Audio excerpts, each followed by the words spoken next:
Yeah, yeah. Actually.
This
This is Ryan.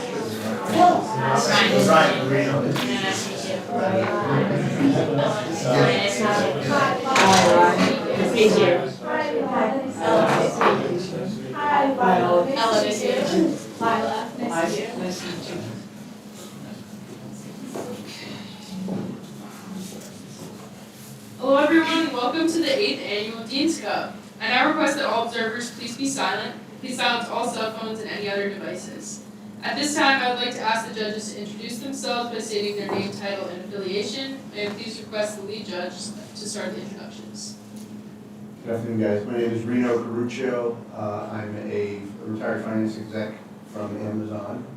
Graduated here in 1984 and part of the GSP advisory board.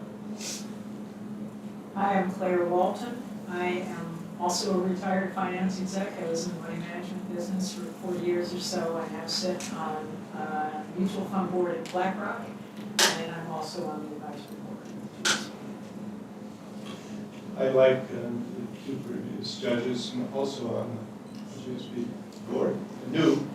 In fact, just met a fellow board member. Graduated in '71, economics degree. We didn't have a business school back in that day. And spent my career running quite an entrepreneurial past with at least four or five publicly traded companies, five, that I was CEO of, plus a number of other small and middle-sized companies. And locally, lead director of Green Mountain Coffee for 20 years, from going public to a sale.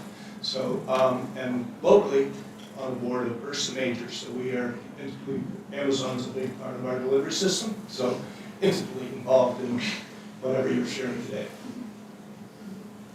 Good afternoon. My name is Rocky Lee DeWitt. I'm a professor of management in the Grossman School of Business and long-lived case writer, case coach, royal pain in the tuchus for this presentation. How's that? Thank you. The team will have 15 minutes to present. The remaining time will be displayed on this laptop.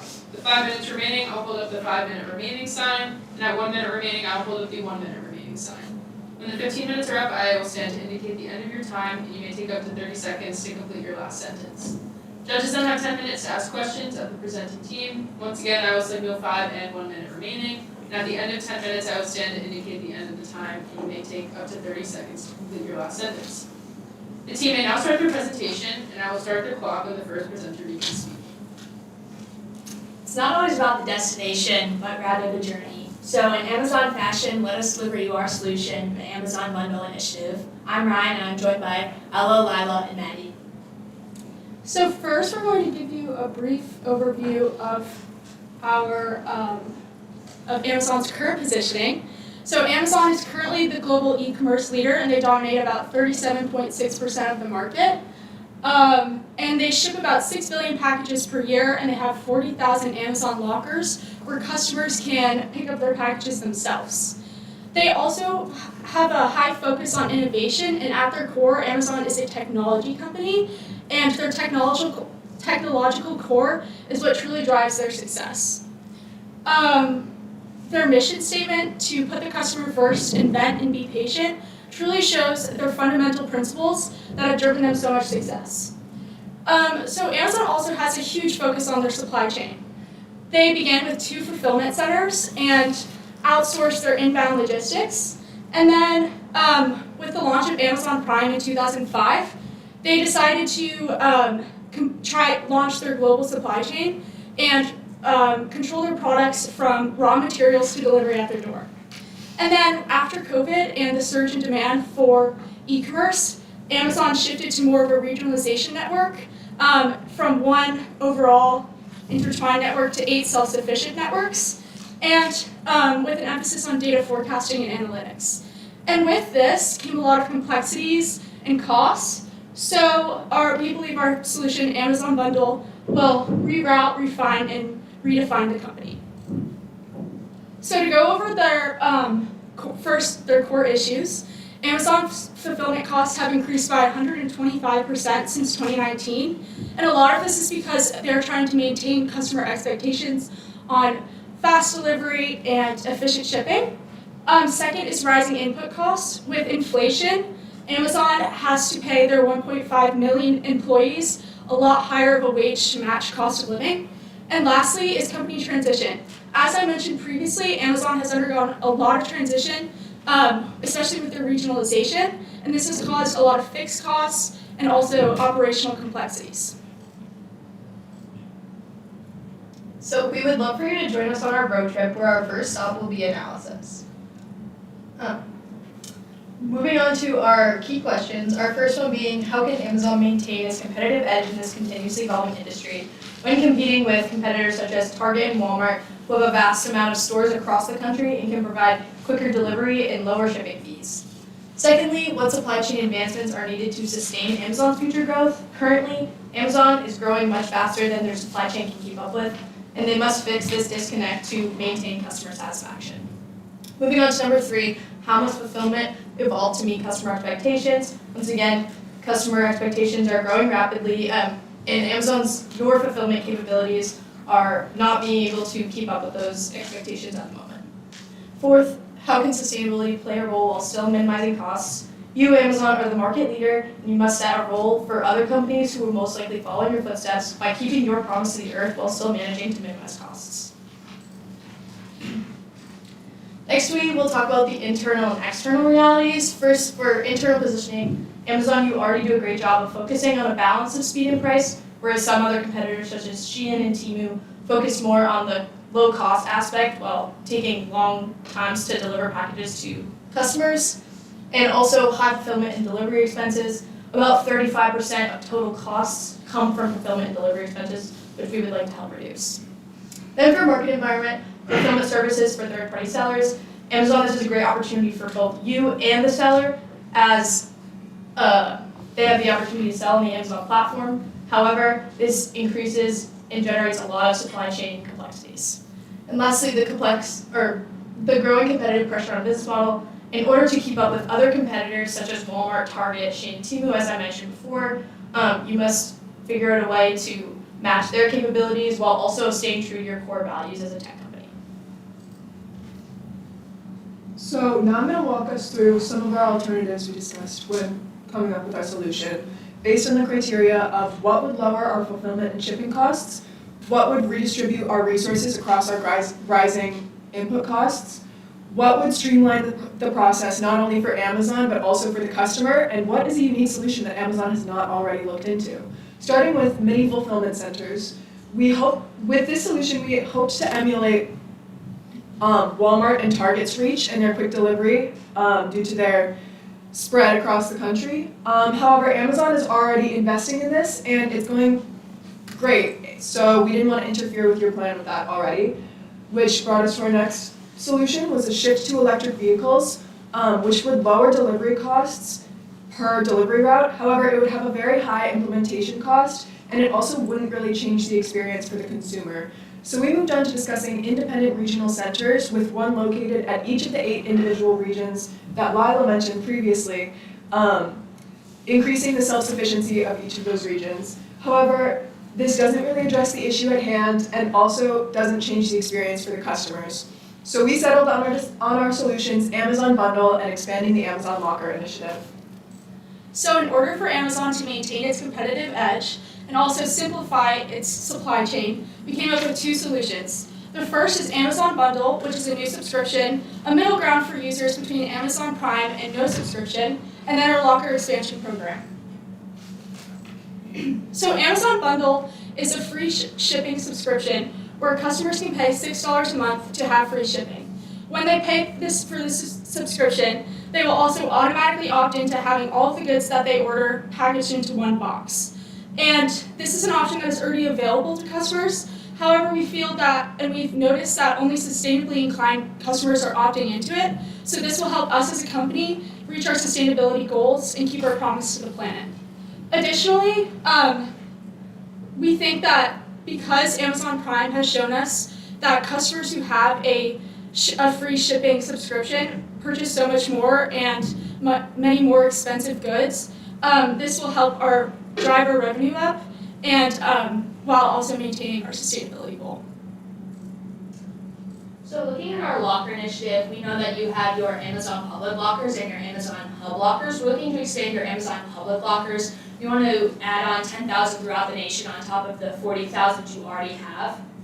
With this, we want to start in your Whole Foods by implementing these in the 600 Whole Foods you already own. We feel that this will be an easy option to host your lockers. And then we want to partner with CVS since they have 9,000 locations across the country. And this will allow for that back 9,400 to be implemented in place. We feel that CVS will allow Amazon to cover all demographics in rural, urban, and suburban areas to allow everybody a chance to use your Amazon lockers. And we know that by implementing these Amazon lockers, you are going to reduce your delivery times and streamline your fulfillment and shipping to, especially in spread out areas like suburban and rural areas, and also condensed urban centers, because rather than delivering 50 boxes to 50 houses, you're only delivering 50 boxes to one stop. This is going to save so much time for your drivers.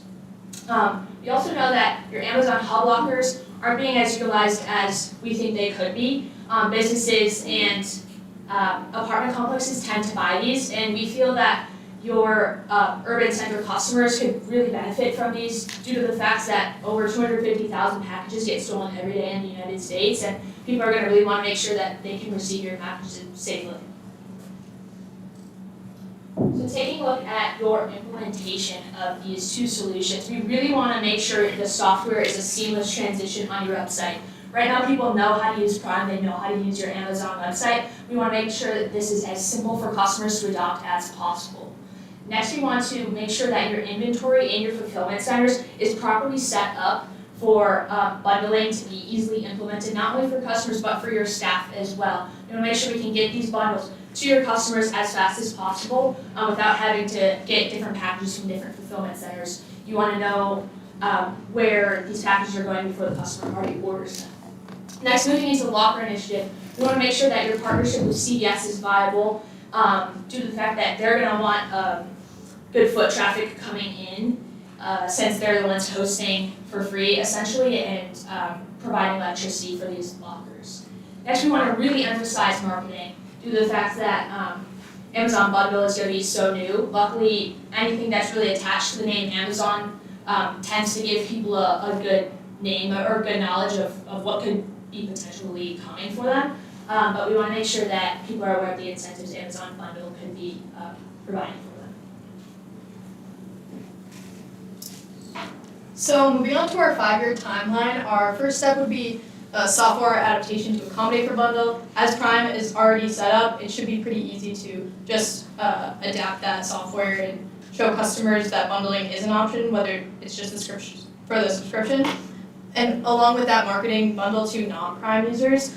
This will be our main target market, whether it's people who aren't interested in Prime Music, Prime Video, and the other amenities that Prime offers, or just people who don't want to pay the whole $140 per the year. That will be the option for them. And then for the lockers, placing the lockers in Whole Foods locations, this will allow us to measure the success of the lockers before partnering with CVS and placing them there. Then once again, partnering with CVS to coordinate this, we want to ensure that this is a viable option for both CVS and for yourselves, Amazon. And along with that, increasing marketing to apartment complexes, showing apartment complex owners the benefits of Amazon lockers to improve tenant satisfaction, whether it be just from preventing packages from getting stolen or just ease of delivery for drivers. And after that, actually placing these lockers in both CVS and apartment complexes. So taking a look at some financials, we're looking to initially invest $315 million into the Amazon Bundle initiative. With this, it's going to be about a 585% ROI over 3 years, assuming a 10 million customer adoption rate. We feel this adoption rate is viable due to the fact it would be about 20% of your users who don't currently use Amazon Prime.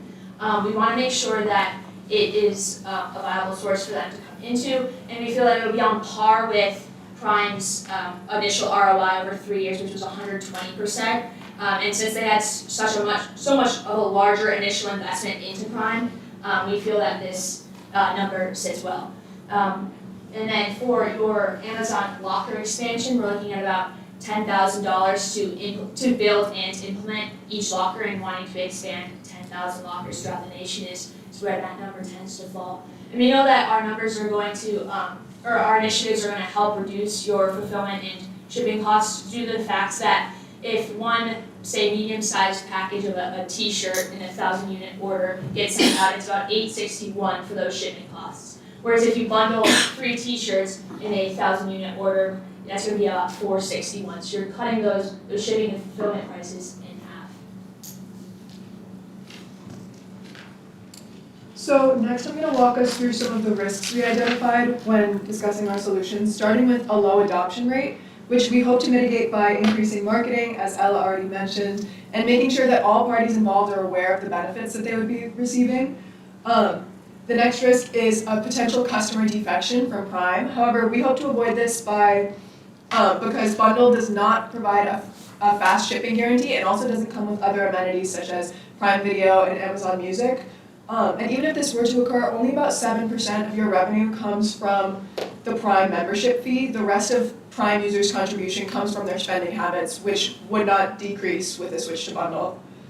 The third risk we identified was operational complexities. However, with data analytics and forecasting, we will be able to more accurately predict which items will be bundled in which facilities based on location and demographics of the fulfillment centers, streamlining the service as it continues to progress. And finally, we identified a risk of competitive mimicry. However, Amazon is known for continuous differentiation and constant evolution.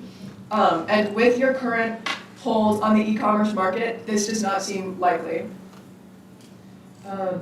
So we'd love for you to join us in the last mile of our road trip as we discuss as I summarize everything we've gone over so far, starting with how this will help you keep your competitive edge. This allows for a new level of membership that will tailor benefits to all of your members and incentivize more spending from people who weren't already members in this program. It will decrease your supply chain complexities by streamlining deliveries, as Ryan mentioned, cutting out repetitive stops along the way, and it will save on packaging and transportation resources.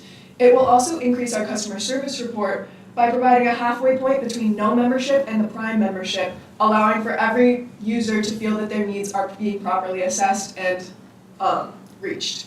And it will also invoke a sense of efficiency and sustainability within your users, which leads me to my last point. Not only does it feel like you're doing good for the environment, you are doing good for the environment.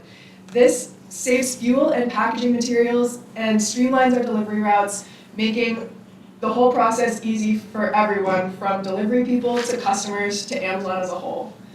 Thank you for joining us on our journey. We hope by implementing our solutions, you'll be able to cut down on your travel time.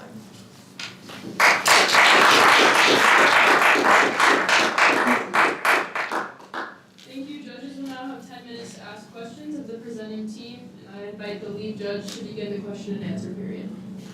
Thanks.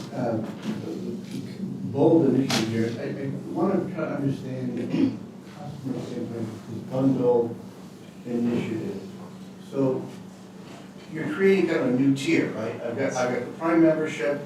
Aren't you worried about creating kind of a high tier and the gold standard and the bronze standard type of thing? I mean, Amazon has worked really hard to create one program. You can put everything into it. Now you're creating kind of a separate tier. Tell me how that works from the customer standpoint. Yeah, so not all customers value all the same things. There are probably plenty of Amazon users who are just using Amazon as a retail delivery service, who maybe don't value things like Amazon Music or Prime Video, who are just in it for the retail delivery. So this allows their needs to be met at a lower cost, so they're only paying for what they really value. Another thing too is that we're really targeting this program towards non-Prime users and sustainably minded users. And we think that Amazon Prime, sometimes because the bundle program option is only an opt-in, this will tailor to those needs of sustainably inclined users because they'll be automatically opted into it. And so we're just trying to find an option for those individuals and who might not even be on the Prime subscription, if that answers your question. I have a question. that was great. I have two questions. One is that you're presenting two solutions here. One is solving for the last mile, and the other is eliminating the last mile. Are these conflicting? And is there one that's better than the other in terms of Amazon's long-term strategy? So for your question on solving the last mile, it's really what we're trying to do with Amazon Bundle is really slim it down essentially, and we are adding complexity with adding a new tier, and we understand that, but we're hoping that in the long run, that these fulfillment centers are gonna slowly shrink down into more of a sustainable bundled situation where these truck drivers are not gonna have to take as much time and not implement as many resources and as much money. Amazon will have to implement as much money and time into this last mile initiative, and we're hoping that we know that last mile is the most expensive cost for fulfillment and shipping for Amazon, and we're really just hoping to cut that down with our solution. And then just one other, I'm sorry, did you want to say more? Oh, I was just gonna say also, these two can kind of work independently. Users who opt in to get their package sent to the lockers don't necessarily have to bundle, but they could do both as well. So they work together in a way, but also users can use them separately. Okay, and I had one other question about your assumptions about spending for customers that have free delivery. Your assumption is that the free delivery drives spending, but is it also possible that it's the opposite, that the spending is driving the incentive to have free delivery? And does that undermine your assumptions? Yeah, so we did base this on the assumption that buying a membership will increase the incentive for spending. However, if someone would be spending that much anyway, then increasing the membership just provides an incentive for them to continue those spending habits consistently throughout the year as opposed to just maybe occasionally. We also noticed with Amazon Prime users, they spent more than double the amount that users who didn't have the free subscription. So what we're hoping for is that the more people who are on these free shipping subscriptions, the more purchasing that customers will be doing.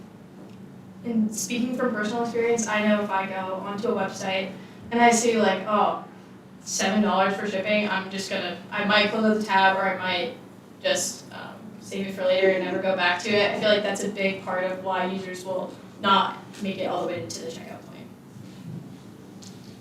I need a little bit more information on the joint venture, or whatever you call it, with CVS. So if I'm CVS, you're gonna come to me and say, we think we should have a partnership here. You've got these, 9,000 footprint, right? Small stores, real small, no room in them, they cram everything in there. So tell me about these lockers. What do you mean, is that literally a locker? Yeah, so. I'm sorry, I don't know No, what a that's locker all is, right. but I don't understand how you could cram enough lockers into a small store that has no space. And what's in it for CVS?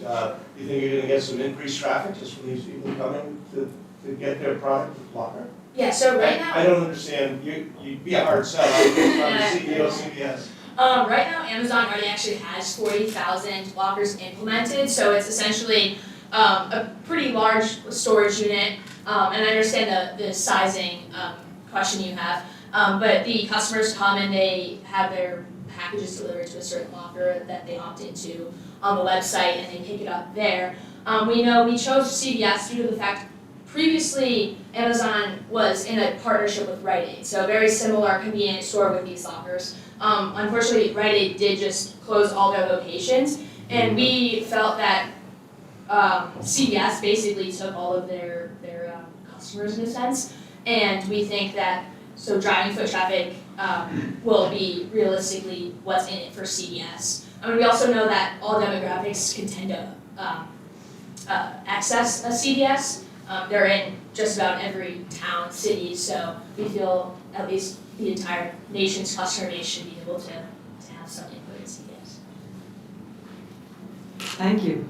I'd like to come back to the key questions that you opened with.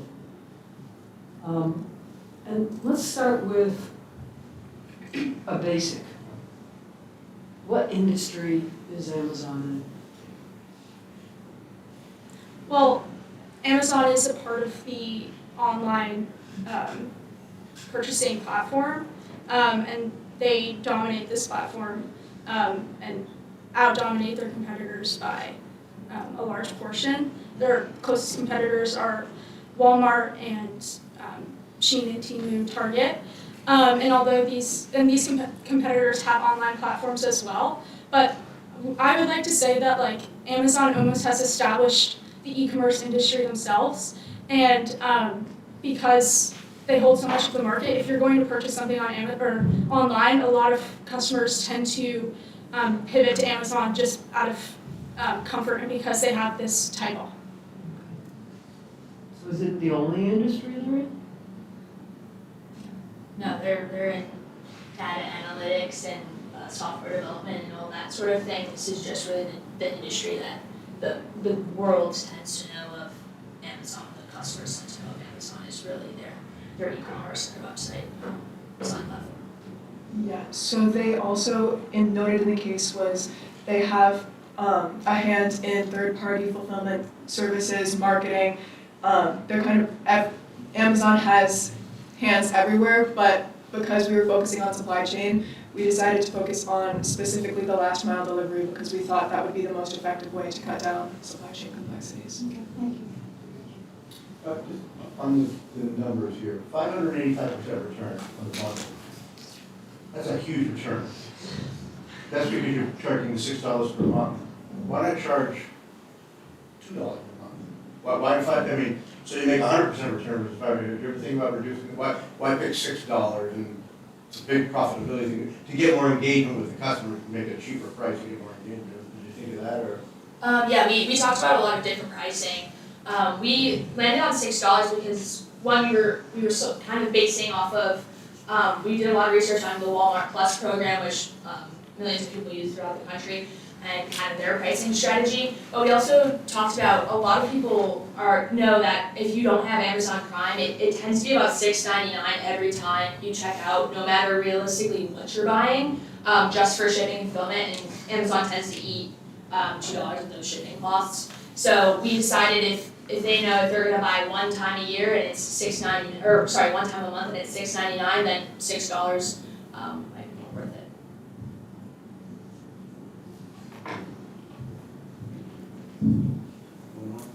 I'll get one. So help me understand what the difference is, right? You identify the logic of mini fulfillment centers and Amazon lockers, right, as part of your set of 5 alternatives. What is the major distinction between the mini fulfillment center and an Amazon locker? So Amazon lockers are more just for consumers to pick up their packages, almost like literal lockers where they can get a code and open them. But fulfillment centers are more for packing and shipping, and then allowing the delivery trucks, if they're more localized, it allows the delivery drivers, they pick them up there and have a lower driving time to get to the houses that they tend to. Thank you.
Oh, sorry. Nice to meet you. Nice to meet you. Nice to meet you again. Nice to meet you. No, nice to meet you.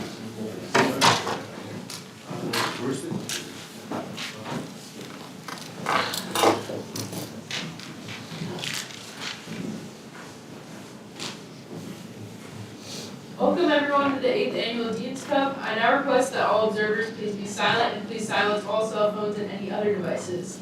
At this time, I would like to ask the judges to introduce themselves by stating their name, title, and affiliation, and I request the lead judge to start the introductions. Good afternoon, guys. My name is Reno Caruccio. I'm a retired finance executive from Amazon. I graduated here in 1984 and I sit on the Grossman Advisory Board. Hi, I'm Claire Walton. I am a longtime financial person. I was in the investment business for 40-some years. I now sit on a mutual fund board at BlackRock, and I'm also on the board of the business school. 71 graduate of UVM for the business school, major in economics, and was lead director of Green Mountain Coffee for 20 years, going from being public to a sale 20 years later, and CEO of a number of publicly traded companies and small and mid-sized companies, and now I have a small family office in Essalone businesses, so happy to be here today. Good afternoon. My name's Rocky Lee DeWitt. I am a professor of management in the Grossman School of Business.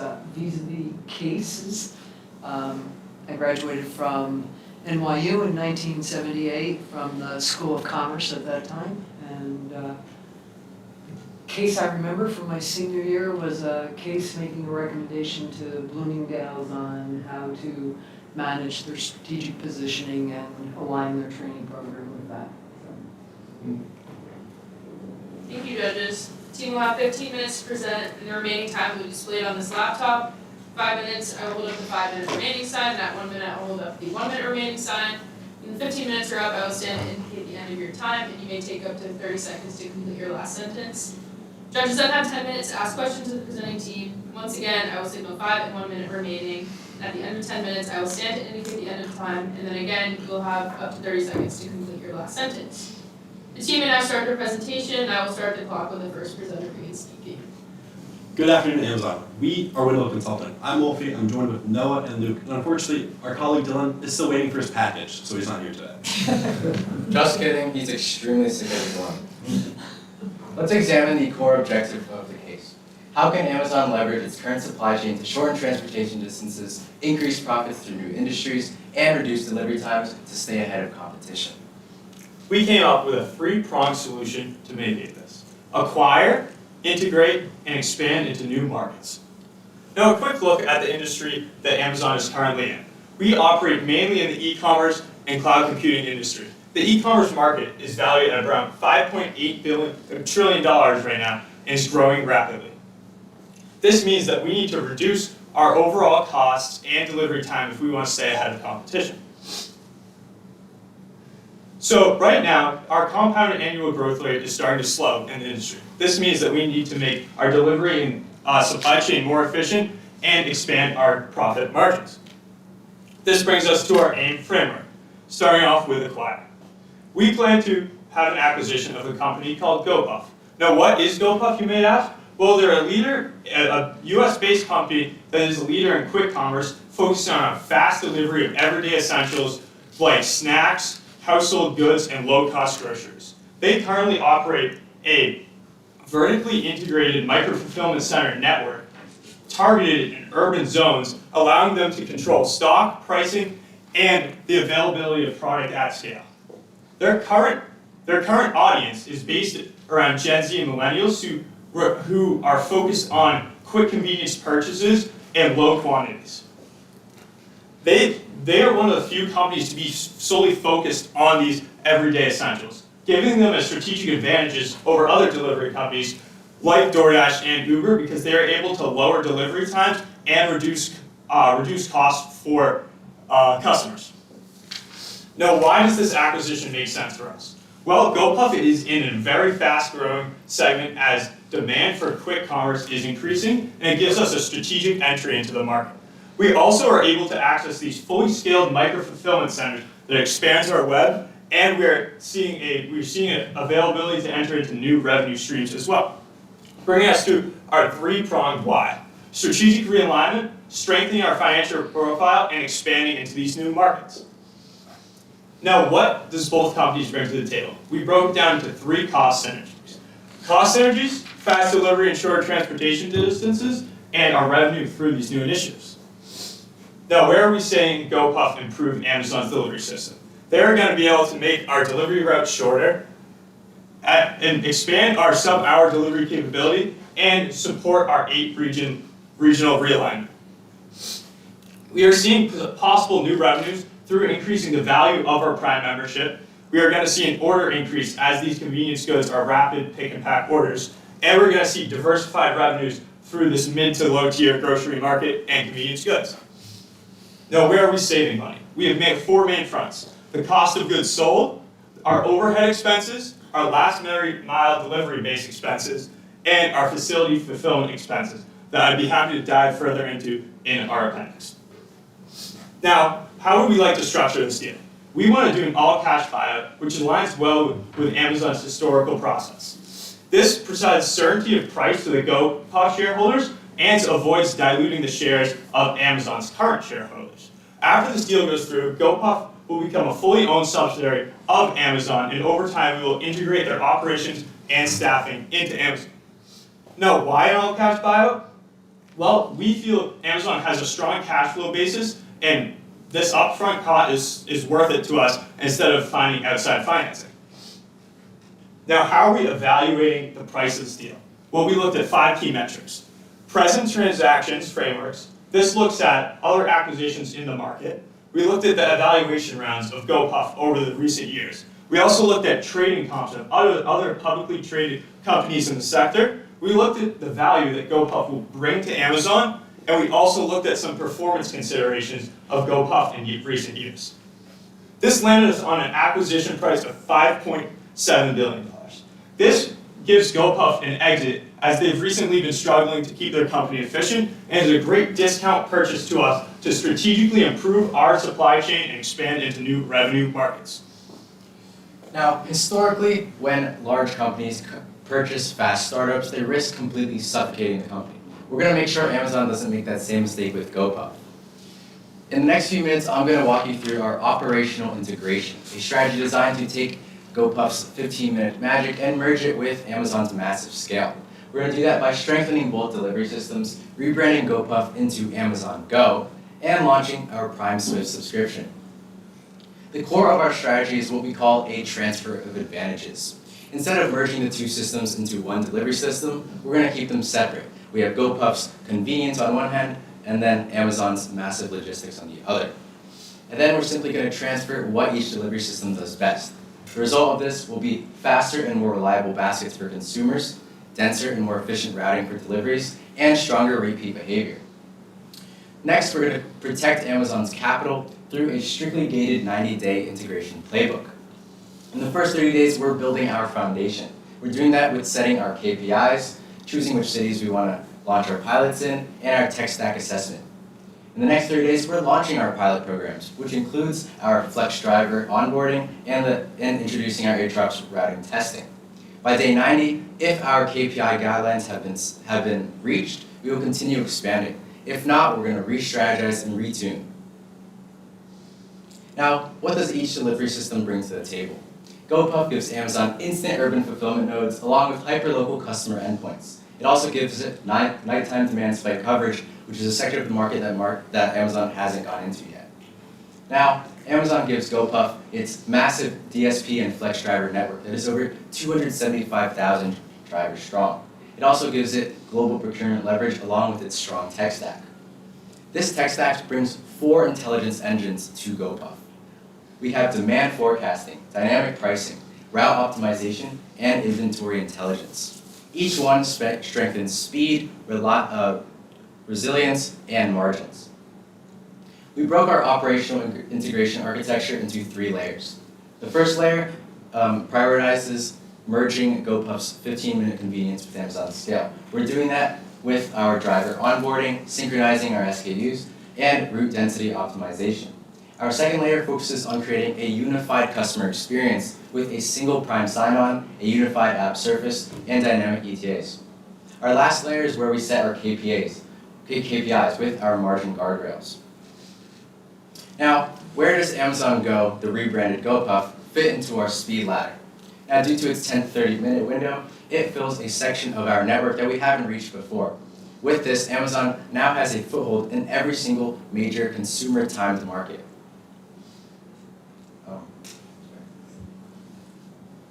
Our expansion is gated by 6 KPIs. Having met these metrics, we are looking at a 20 to 40% cost per order reduction, a 15 to 20% drop per hour increase, and a 30 to 50% faster restock speed. Now let's dive deeper into this brand transition into Amazon Go. By moving away from the GoPuff name, we create instant consumer trust, as customers now see us as a reliable and established Amazon service as opposed to a scrappy startup. This also gives us close proximity to our Prime ecosystem of over 200 million members globally, each with a 2.3x spending premium as opposed to non-Prime members. We hope to capture some of this volume with our new subscription, the Amazon Swift, which is essentially the delivery system for Amazon Go. We are using a $9.99 per month order, which will create recurring revenue, boost retention, and convert convenience customers into valuable Prime members. Now, integration isn't complete without retention. We need to retain our repeat customers if we're to meet our order density needed to stay profitable for our MFCs. This leads us to our retention marketing. We broke this down into 3 layers. We have our churn risk, lapsed, and frequent users. Our churn risk users are users that are showing slight signs of slippage, abandoning baskets, and ignoring notifications. For this group, we're launching a 10-day intervention, featuring a notification on day 1, a message on day 3, an email on day 7, and an all channels final offer on day 10, in which we are targeting a 40% save rate of this group. Our next group is our lapsed users, which are users that haven't ordered from us in longer than a month. For this group, we are using upfront incentives, email novelty, and expiring credit. We hope to retain at least 25% of these. And now for our final group, our most valuable group, which is frequent users. Each frequent user costs the same as reactivating 5 lapsed ones, which is crucial why we need to retain them. To retain them, we're going to use a streak engine, rewards program, and a user summary, which you can think of like a quarterly Spotify Wrapped. Now, how does this all play into the 8 region hubs? It will essentially act, each micro-fulfillment center will act as that last step in the chain. When a consumer orders, it will go from one of the 8 regional hubs to the final micro-fulfillment center and then to your doorstep. AIM is not complete without the M. The market expansion is our final phase of our 3-pronged solution. We've developed a 3-phase expansion program to really maximize the value that Amazon Go will bring to the consumers. We want to bring 1,200 MFCs into the United States and eventually move on to Europe. For phase 1, we're really focusing on rebranding. GoPuff currently has 400 micro-fulfillment centers inside the United States, and we're going to turn those into Amazon Go. And over the course of 1 to 2 years, we are going to add another 100 MFCs branded as Amazon Go into the top 15 US metropolitan areas. And by month 18, we hope to reach a positive contribution margin. At the end of year 2, we come to a crossroad. We decide if we continue expansion or stay back and restructure. If we haven't met all these KPIs, we're going to continue expansion and move on to phase 2. But if we don't meet those, we're going to take a step back and restructure, reduce the MFC count, pause new builds, and extend the pilot program another 12 months. For phase 2, this is from years 3 to 5. This is where we really expand the amount of Amazon Go MFCs in the United States. We go from 500 to 1,200 in the span of 2 years at a rate of 47% or 235 annually. And we're going to expand from the top 15 US metropolitan areas to the top 50 markets, so we really grasp the US consumer base. This is a quick overview of the general areas where we will have these Amazon Go distribution centers. They'll be around the biggest cities in the country. And at the end of year 5, we come to another crossroad. Once again, if we have met all of our KPIs, we're going to Europe. But if we even miss one, we're going to hold back and keep our 1,200 US MFCs, and we're going to optimize and not expand into new markets and pause the EU expansion to fix retention and recalibrate the facility mix. And on to phase 3, this is where we really go big. we're going to Europe. GoPuff currently has about 55 micro fulfillment centers inside Europe already. We're going to rebrand those into Amazon Go. And then over the course of 3 years, we want to go from 55 to about 400 total MFCs in the European Union. And we're going to target markets like the UK, Germany, France, the Netherlands, and Spain. And when we come into Europe, we have an advantage. Two of our biggest competitors, Getir and Gorillas, are both out of the market. So we can place our foot in there and really grasp the European consumer base. And speaking of the European quick commerce market, it's a rapidly growing sector. This is also a quick overview of where we will be expanding in Europe.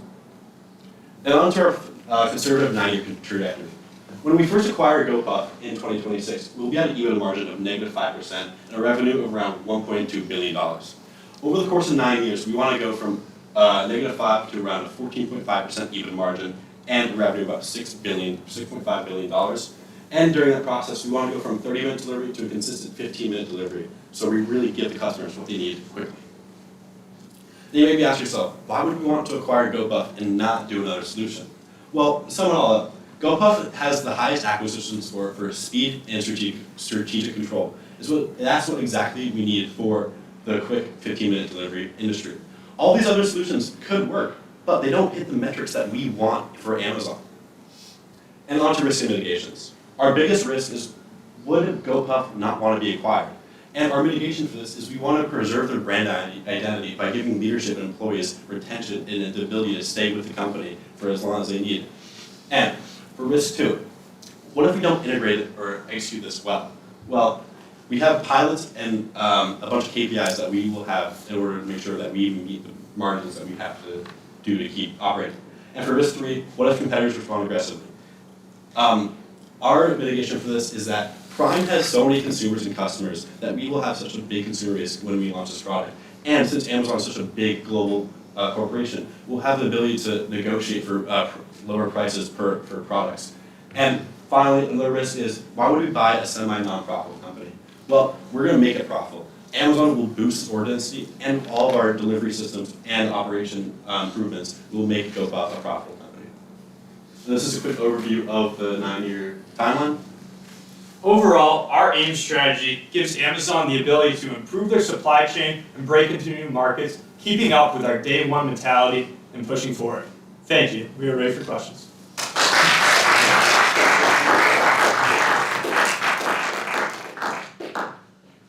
Thank you. Judges may have 10 minutes now to ask questions of the presenting team. The lead judge may begin the question and answer period. Wow. You guys, it's a lot. I'm sorry, I'm doing the shopping list. $6 billion for GoPuff, $3 billion for the rebranding, $5 billion for the expansion. Wow. Why spend that? I mean, that's a lot of money to be spent. Do I have to do all of them? I mean, that seems like a lot of money to spend, right? I mean, Well, that's 12 to $15 billion. Well, one of the reasons that we justify the integration expansion piece is because of the discount rate we're getting for GoPuff. GoPuff was previously valued at $15 billion, not just 3 years ago. But their inner workings have been struggling in recent years, and their management is kind of slipping on efficiencies through operations. So I'd argue then that $15 billion valuation, or whatever, is not, it's not worth it anymore, it's more what it's worth today. And that's why we're only offering a $5.7 billion acquisition cost, which is leaving us room to expand in this new market. We also find this new market very valuable as quick commerce is speeding up so much, as kids our age are valuing so much on instant delivery and instant gratification. So, Do you have bricks and mortar along with that, those 350? Those are those owned real estates or leased or how? yeah, with the stuff we're already acquiring that GoPuff has, is that what you're saying? Yeah. Yes, they already own these buildings. They're not leases. So this is a not profitable company that is struggling to stay efficient. Acquisitions are famously challenging to integrate from a systems point of view. And Amazon is a very strong technology company. If they want to be in this space, why would they buy why would they buy and not build? You touched on it a tiny little bit in your slide, but Yeah. I'd like to hear more analysis on the buy build decision. Yeah, so the reason we're buying and not building is this build expansion. This build is gonna, building out into operations will take us a longer amount of time. This integration process is simpler because in our integration section, we're not changing much of the GoProf's actual operations. We're just putting Amazon's power, like the ATROP analysis for quicker delivery and the DSP and Flex network delivery drivers into the system.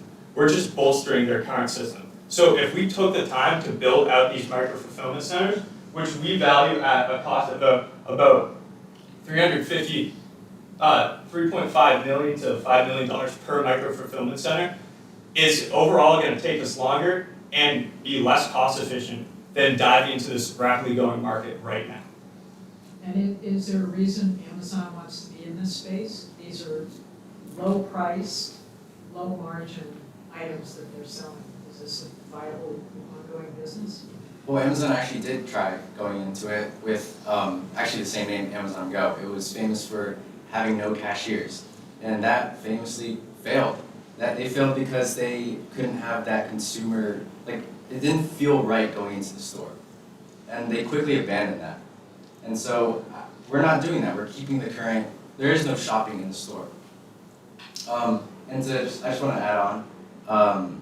GoPuff is only considered not profitable because they say they're constantly investing in infrastructure for the future. They argue that without those infrastructure investments, they would be profitable. Coming back to the question that Rena posed, enumerating spend on this, spend on this, spend on this, now I'm leading Amazon Web Services, and we generated almost 25 billion of EBITDA last year, and why should I raise my hand and vote okay for your proposal that has nothing to do, at least in the way you've presented it, with the business I'm responsible for running? Well, because it helps bolster the other side of Amazon. This is bolstering our supply chain.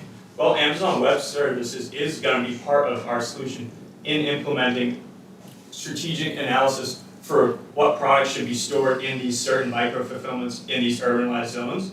It also is bolstering our delivery time to product by being so localized to the customer.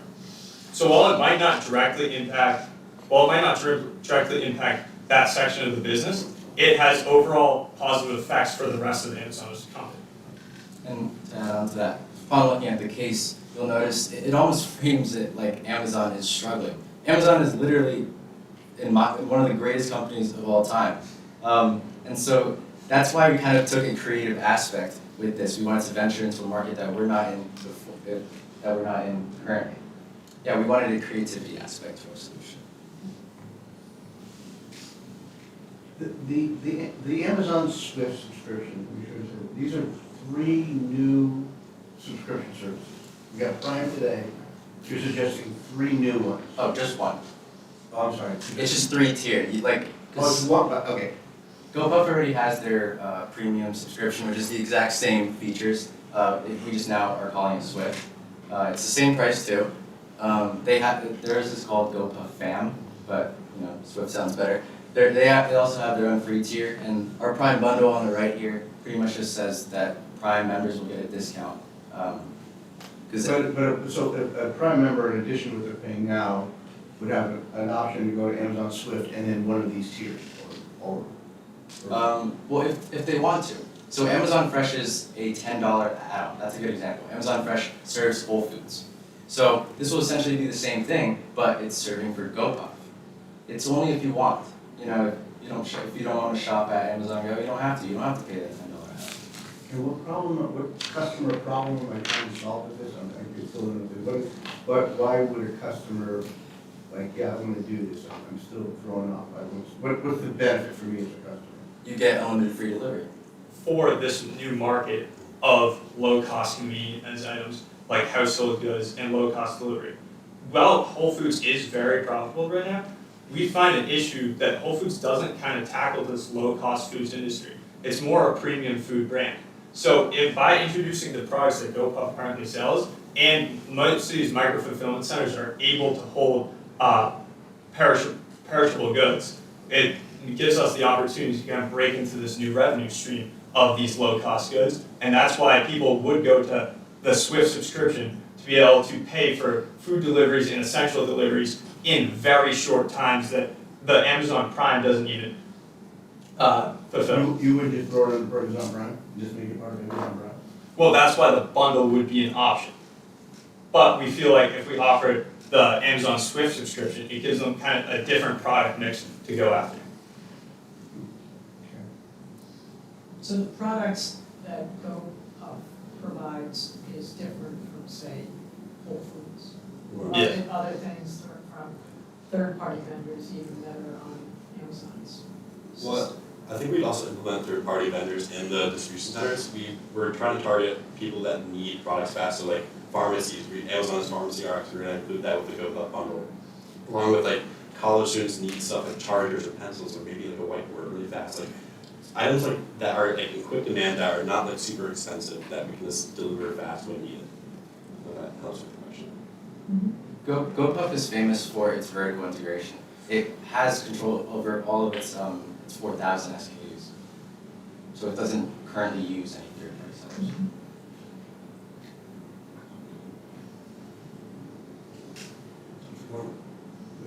GoPuff is, what markets is GoPuff in today? Quick commerce. Geographies.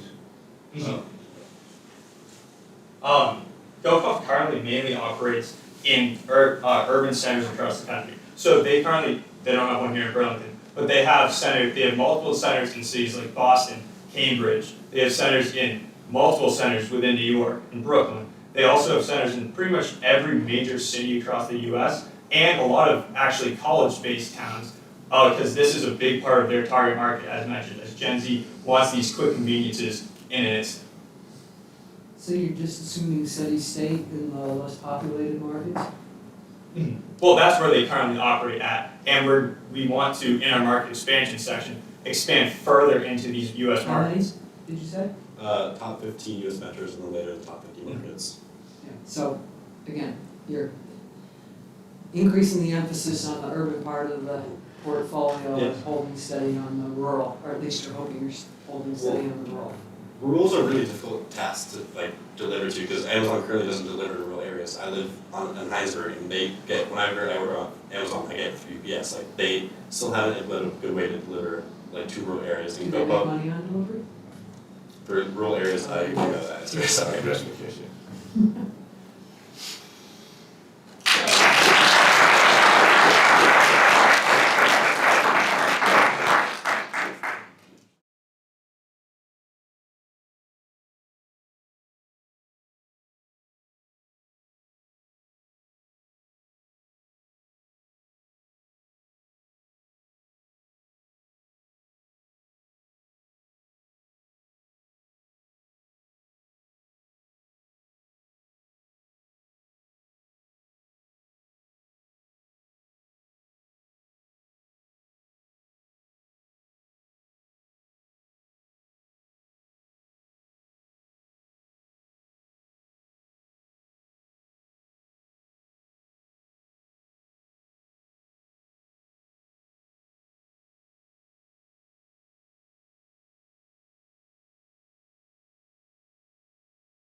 Nice to meet you. Nice to meet you. Nice to meet you. Kayla, nice to meet you. Chris, nice to meet you. Carolina, nice to meet you.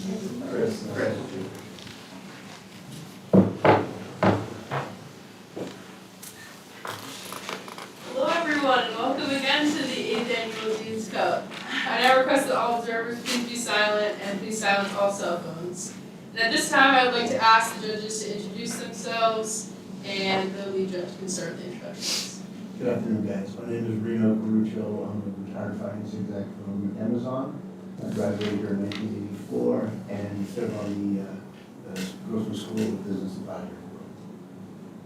Hi, my name is Claire Walton. I am also a retired financial executive. I was in the investment management business for many years, and I currently sit on a mutual fund board at BlackRock and on the advisory board for the Grossman School of Business.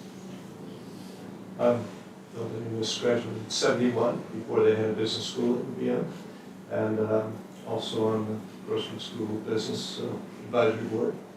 And I guess locally I was lead director of Green Mountain Coffee for 20 years, from going public to our sale 20 years later. So that was a fun gig.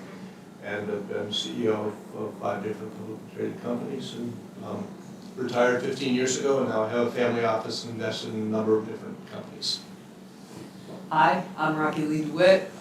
Everybody calls me Rocky. I am a faculty member in the Grossman School of Business.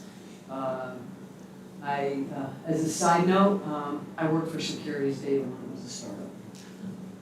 So I used to run to Wall Street and pick up all of the red herrings and prospectuses and enter them into a database. Cool. Thank you, judges. The team will have 15 minutes to present. The remaining time will be displayed on this laptop. 5 minutes remaining, I'll hold up the 5-minute remaining, and at 1 minute remaining, I'll hold up the 1 minute remaining. When the 15 minutes are up, I will stand to indicate the end of your time, and you may have up to 30 seconds to complete your last sentence. Judges will then have 10 minutes to ask questions of the team. Again, I will stand to indicate the end of your time, and you may take up to 30 seconds to complete your last sentence. You guys may now start your presentation, and I will start the clock when the first presenter begins speaking. Picture this. I wake up on a Saturday morning, I realize I have my cousin's baby shower in a few hours, and I haven't even gotten her a gift yet.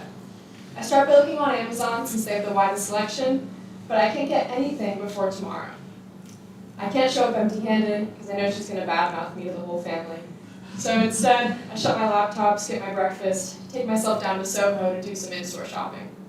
Amazon just lost the sale, and I didn't even think twice about it.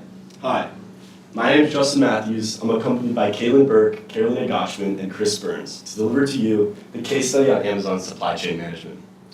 Before we get started, let's talk a little bit more about the evolution of Amazon. We segmented this into 5 phases, the first being the start of Amazon in 1994 in Jeff Bezos' garage in Seattle. A few years later, they went public on the NASDAQ. Phase number 2 was the launch of Amazon Prime as well as Amazon Web Services. Phase 3 was more of a vertical integration where Amazon acquired Kiva Systems as well as Whole Foods. Phase number 4 was the pandemic hyperscale where sales growth for Amazon saw 27% year over year from 2019 to 2020. Phase number 5 was regionalization where CEO Andy Jassy restructured US into 8 regional interconnected fulfillment network hubs. Let's look a little bit more into the executive summary of this case. Chris? Moving on to the executive summary here, we broke down the case into 3 main pieces. We have core problems, then strategic pressures, followed lastly by Amazon's response. As Justin just mentioned, Amazon broke down into 8 self-fulfilled regions, operating each as their own mini Amazon. Next, they vertically integrated. Think about what they did with Whole Foods, moving into the grocery store market, but at the same time, they're using those as shipping and fulfillment hubs. And lastly, they expanded upon supply chain by Amazon, using DSP, which is delivery service partners, and their flex drivers as well, which is a DoorDash-like system, but you can drive routes for Amazon. Next, we're going to talk a little bit more about the general market analysis. Year-over-year revenue for Amazon has more than doubled in the past 5 years, while competitors like Walmart and Target have had a more stable, moderate growth over the same period. In 2023, Walmart led in revenue. However, Amazon had a higher margin for every dollar that it brought in. Trends show that Amazon has a 5.9 times greater share in the market, in e-commerce market, compared to its main competitor, Walmart. Whereas in the physical retail market, Walmart leads, with Amazon in second. Let's take a look at the more of the internal and external factors faced upon Amazon. We wanted to conduct a SWOT analysis to identify strengths, weaknesses, opportunities, and threats to go towards our solution. A key strength that we wanted to mention was the unmatched logistics infrastructure Amazon has.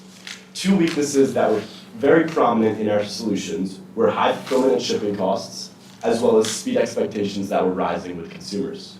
An opportunity we wanted to take advantage of was the regional inventory optimization, as well as bundling and consolidating items. A threat we saw that was recently mentioned was the omni-channel retail competitors like Walmart and Target, as well as ultra low-cost entrants like Temu and Shein. For this case, we decided to look more closely at the economic, sociocultural, and technological external forces facing Amazon. Respectively, we saw increases in cost of shipping and fulfillment, consumer demand for faster delivery, and advancing route optimization. Now I'll hand it over to Carolina to tell us more about Porter's 5 forces. Due to the volatile and cyclical nature of the consumer discretionary sector, all of Porter's 5 forces have at least a moderate strength. Rivalry is high due to competitions in price, speed, and scale. New entrants are a threat due to high capital but it's difficult due to high capital requirements. Substitutes are improving, especially for in-store pickup. Our supplier power is relatively limited due to Amazon being a very unique platform for product visibility. And our buyers have a moderately high bargaining power due to their availability of alternatives. So it's our job to incentivize customers to choose Amazon. So what is the objective here? Our objective is to boost our profitability by reducing delivery costs, both fulfillment and shipping, as well as network inefficiencies, while keeping the overall goal in mind of preserving customer value and gaining competitive advantage. With these in mind, we came up with 3 potential solutions we wanted to bring to you guys today. Number 1 being Prime Credits, 2 omnichannel partnerships, and 3 micro-fulfillment centers. I'm going to pass it off to Carolina to tell more about Prime Credits. Our Prime Credit solution revolves around incentivizing the customer to choose a flexible delivery of 3 to 4 days. The expenses saved by Amazon can be used to reward the customer with something called Prime Credits, which can be stored back in their account for later use. The formula you see on the board is what we've identified to calculate these Prime Credits. It's a selected percentage of the difference between the baseline cost of delivery and the optimized cost. He's going to tell you a little bit about our omnichannel partnerships. Here are our second solution titled Omnichannel Partnerships. This has 3 main parts: retail partnerships, pop-up distribution, and more selective acquisitions. Starting with retail partnerships, there's a mutual benefit here. Our partners will have increased foot traffic due to them becoming an Amazon fulfillment hub, and now Amazon has an increased fulfillment network with reduced return complexity. Next, we move into pop-up distribution, and I like to think about this in terms of Spirit Halloween. Most of the year, their leases are vacant, so we can have a rotational distribution network in stores that follow a similar pattern, making our fulfillment network expensive. Lastly, we have selective acquisitions, and similar to what they're doing with Whole Foods, we can move into more commonly known places like pharmacies, such as CVS and Walgreens, that are more common in rural areas, which benefits that strategy as well. Disregarding what the top of our slide says, for our third solution, we plan on implementing micro-fulfillment center expansion into 4 major U.S. metropolitan areas, addressing 3 zones: urban, suburban, and rural. By leveraging Amazon's current AI data analytics, we will select the top 10% of stock keeping units based on consumer demand for each region. From there, we'll integrate into delivery. We'll use delivery service partners, Amazon Flex, as well as bike and foot couriers depending on route density. This means that a higher route density will lead to lower miles per package, guaranteeing a sub 2-hour delivery on everyday essentials. Let's conduct a decision matrix to weigh the pros and cons for all these decisions. Here at the top, we can see our 3 decision ideas compared to criteria on the left. Starting with Prime Credits, due to the nature of the idea, we can see that delivery speed is going to be a problem, as well as implementation and competitive advantage. In terms of omnichannel partnerships, implementation and competitive advantage are once again problems. And lastly, with micro-fulfillment, we're all in the green. This is because due to the ultra-local nature of the fulfillment network, we're prioritizing the customer, and at the same time, we're reducing last mile costs since it's right on their doorstep, and optimizing delivery speeds due to the same reason. In terms of implementation, right now the industrial real estate industry is booming, and there's lots of supply for us to move into, so that is very easy to implement. And lastly, in terms of competitive advantage, right now there are very few companies offering same-day delivery in itself, let alone 2-hour delivery. With that in mind, weighing the pros and the cons, we came up with the main solution that we know is right: micro-fulfillment centers. We call it Operation Frontier Fulfillment.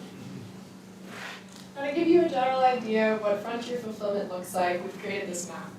We've identified 4 major metropolitan zones: Los Angeles, Dallas, Chicago, and New York City. We're going to begin by constructing 3 micro-fulfillment centers in the urban zone of each city to directly address the zones with the highest opportunity for alternatives. Now a little bit more on the idea. Starting with the data, in our year 1, we're going to be in very densely populated metro areas, and this is purely because we need to gather data on sales and SKU distribution. Year 2 will expand outwards based on the results into nearby cities and suburban networks, and in year 3 we'll expand even further into more rural areas, which will help serve a more majority of Americans.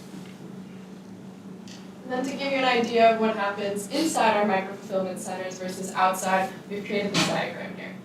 It all begins with our AI data analytics to identify the local high demand. And from then we can select the top 10% SKUs of that zone to stock in our micro-fulfillment centers. Transitioning outward, we meet local demand with our faster delivery times. Faster delivery times will improve our customer experience and in turn will increase customer traffic between clients and Amazon. Why seek alternatives when your favorite company just does it all? From there, we adjust back to our AI data analytics to adapt to our constantly evolving and shifting market that we have today. And the cycle repeats. At the beginning of each year, we will focus on negotiating real estate deals, building our micro-fulfillment centers, and developing our inventory operations. Throughout this process, we will have ongoing last mile and labor integration and marketing campaigns. And at the end of each year, we will conduct performance reviews to validate our progress before we continue on into our next phases. We also want to be sure that our solution aligns with Amazon's goals. The diagram you see here on the left is Bezos' flywheel, also known as the virtuous cycle, which is his key to lower costs fueling further growth. Our solution is highlighted in orange. It begins with our micro-fulfillment centers, creating shorter routes, fast deliveries, and improving customer experience. In this way, our solution builds on the momentum of the flywheel to propel Amazon into further growth. Now, if we take a closer look, we'll see that our shorter routes mean an increased route density. We've identified an inverse relationship between route density and cost per package. This is because we're spreading fixed costs across a higher number of deliveries. In higher density zones, such as the New York City block, we're more likely to use our bike and foot couriers, our cheapest mode of delivery. So what does frontier fulfillment actually mean for the customer? 3 things: speed, availability, and convenience. Further down the road in our expansion, we plan to have sub-2-hour delivery available across 12 U.S. major metropolitan areas. By selecting the top 10% of products for each region using predictive technology, we'll be able to keep items always in stock. And with 3 delivery windows to choose from, customers decide when it shows up, not us.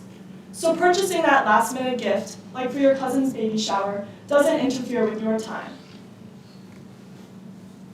Here I'll walk you guys through the expansion's cost structure. We have 2 types of costs. We have our annual costs and some identified startup costs. In terms of annual costs, we have the factory rent, as we'll be using a leasing structure. Next, we have salaries and wages. And then we have an estimated equipment repair cost, which ties us directly into our first startup cost here, which is Kiva Automation Robots, which was an acquisition by Amazon, which drastically improves the shipping and packaging and fulfillment during the process. And then lastly, we decided to include a market average 5% real estate sourcing and brokerage fee, as once again we'll be using a leasing structure.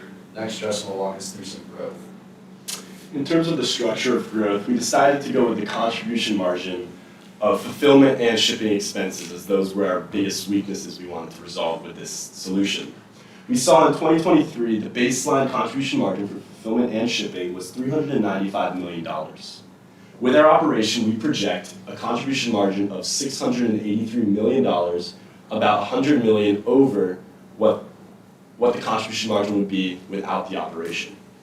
We saw savings per package bump from 30 cents to $1.20 from year 1 to year 3, as well as 1.08% compounded annual growth rate for shipping cost reduction per year after the operation.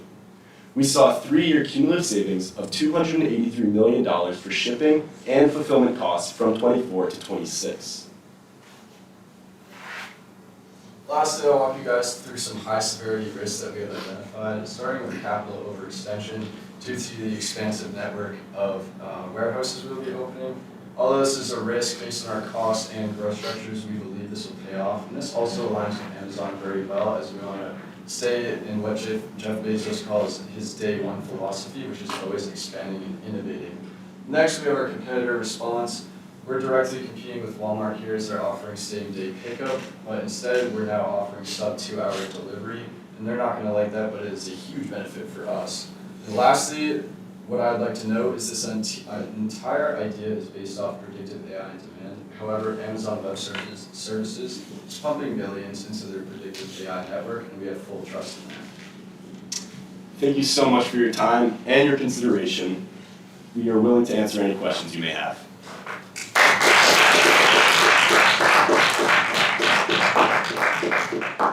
Thank you. Judges will now have 10 minutes to ask questions of the presenting team, and the lead judge may start the question and answer period.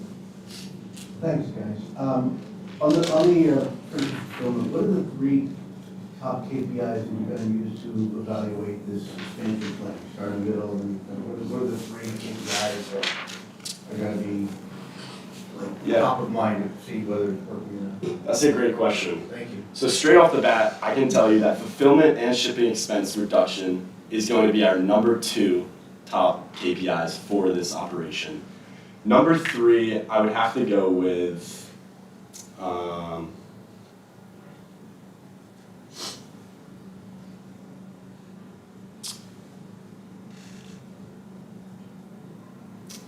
I'd like to go with the cumulative savings for those 2 combined.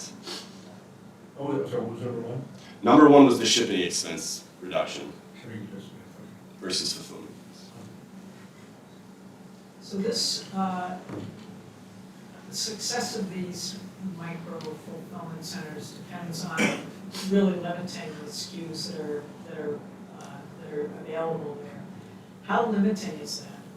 And you're using data analytics to determine what those are. Do you have any sense for how variable that 10% is? I can answer that. Thank you for that question. We believe that this will be primarily a seasonal rotation. Like, for example, if it's winter in Chicago, people are going to be wanting blankets, but if it's summer, those heated blankets aren't going to be in stock. And at the same time, although we're expanding upon this network and adding more localized centers that stock the top 10% of in-demand items, we're not removing or reducing any of the existing footprint. So let's say you're ordering an item from outside that top 10%, it's just going to come from a slightly more distant region that'll cost Amazon a little bit more. And maybe instead of having the option for a 2-hour delivery, you'll just have a 1-day delivery. How many items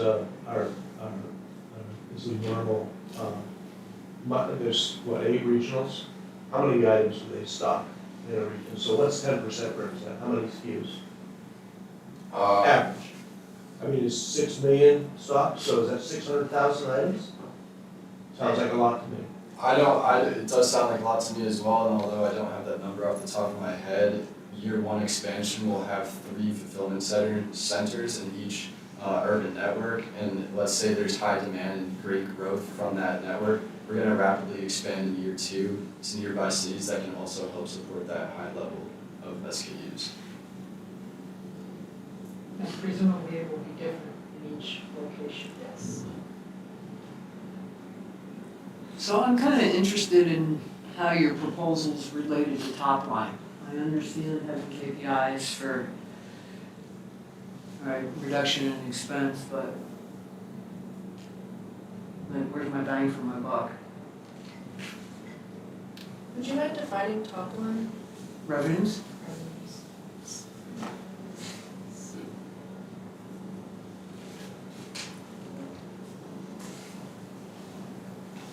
I think our main focus with the solution is putting the customer first and addressing our encroaching competition of faster delivery speeds. We don't want to be the second choice. And additionally, our measurements are more focused on reducing expenses, and in turn, this will just create a larger contribution margin. All of our numbers were calculated assuming that revenue growth remained the same. We didn't assume that there would be an increase in orders. Was that the $230-something million of savings, is that the number? Or I believe so, in yeah. that ballpark? Yes.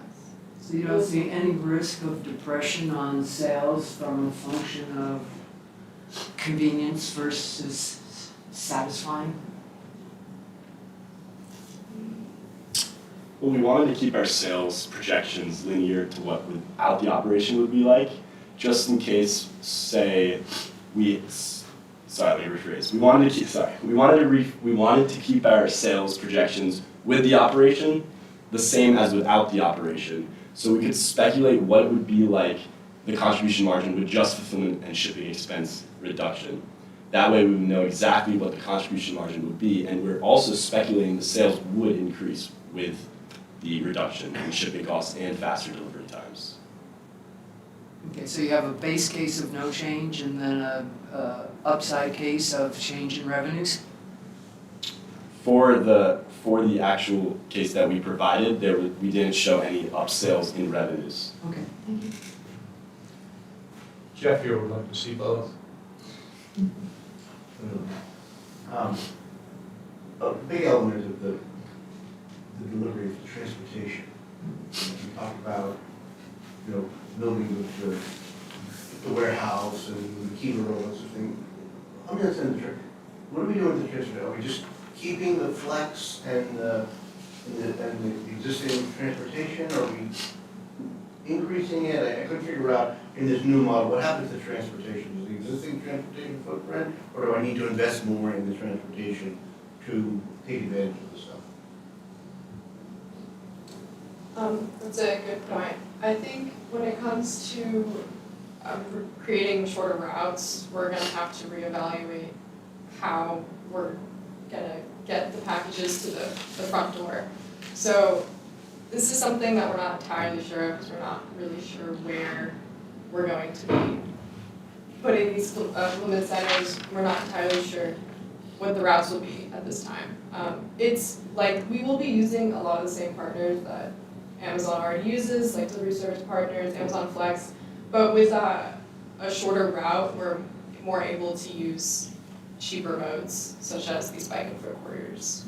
Yeah, adding on to that, we're gonna have a more centralized distribution system. So while that might mean adding a few more drivers in more urban areas and going outwards towards suburban, these bike and foot couriers will be able to battle traffic and high demand orders in cities to get them pushed out in sub 2 hours.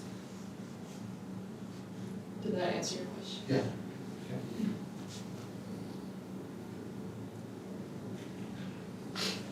You mentioned acquisition. You brought up. It was the key about automation rollouts. No, but you mentioned one of the things would be acquiring CVS.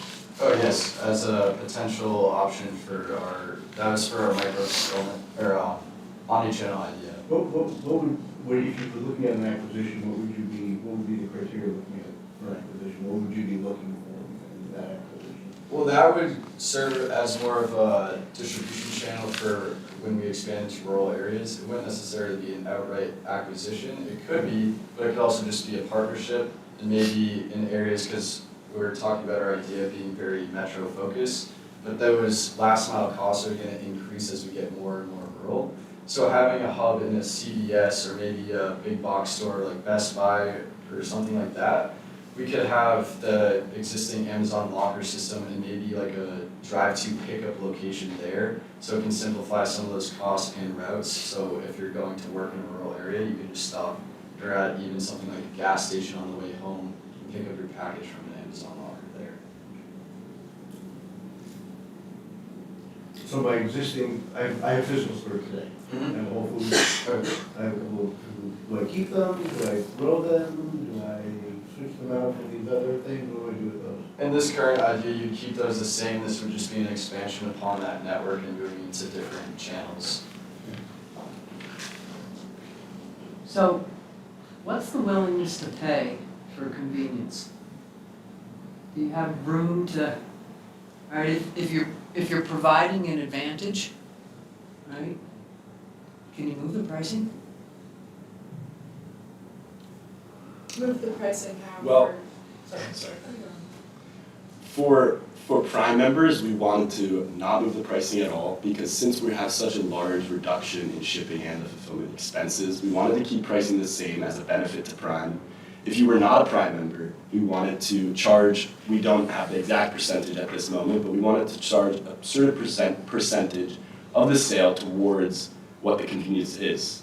And we thought this would incentivize people to switch over to Prime, as trends show Prime members spend more money per year than non-Prime members. Did that answer your question?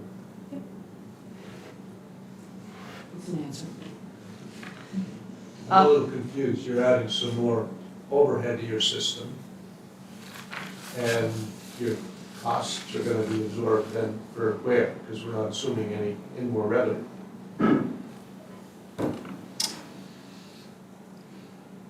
I'm sorry, what? Well, you've added these in each of the markets, micro, I mean, more units, right? Yes. Yeah, so those are gonna cost money. Yeah, and with our calculations, the savings outweigh what the cost of expansion would be.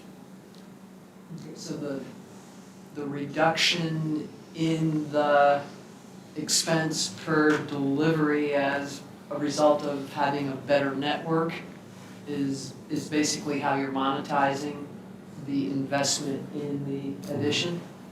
Exactly. I have to cut you off there.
See you.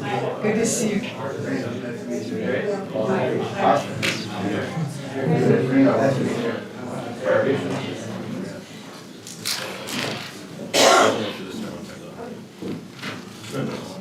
That one's been awful. Yeah.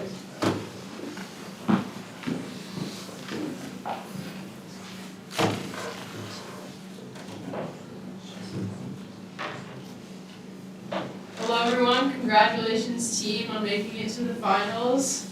This is the 8th annual Dean's Cup, like we already know that.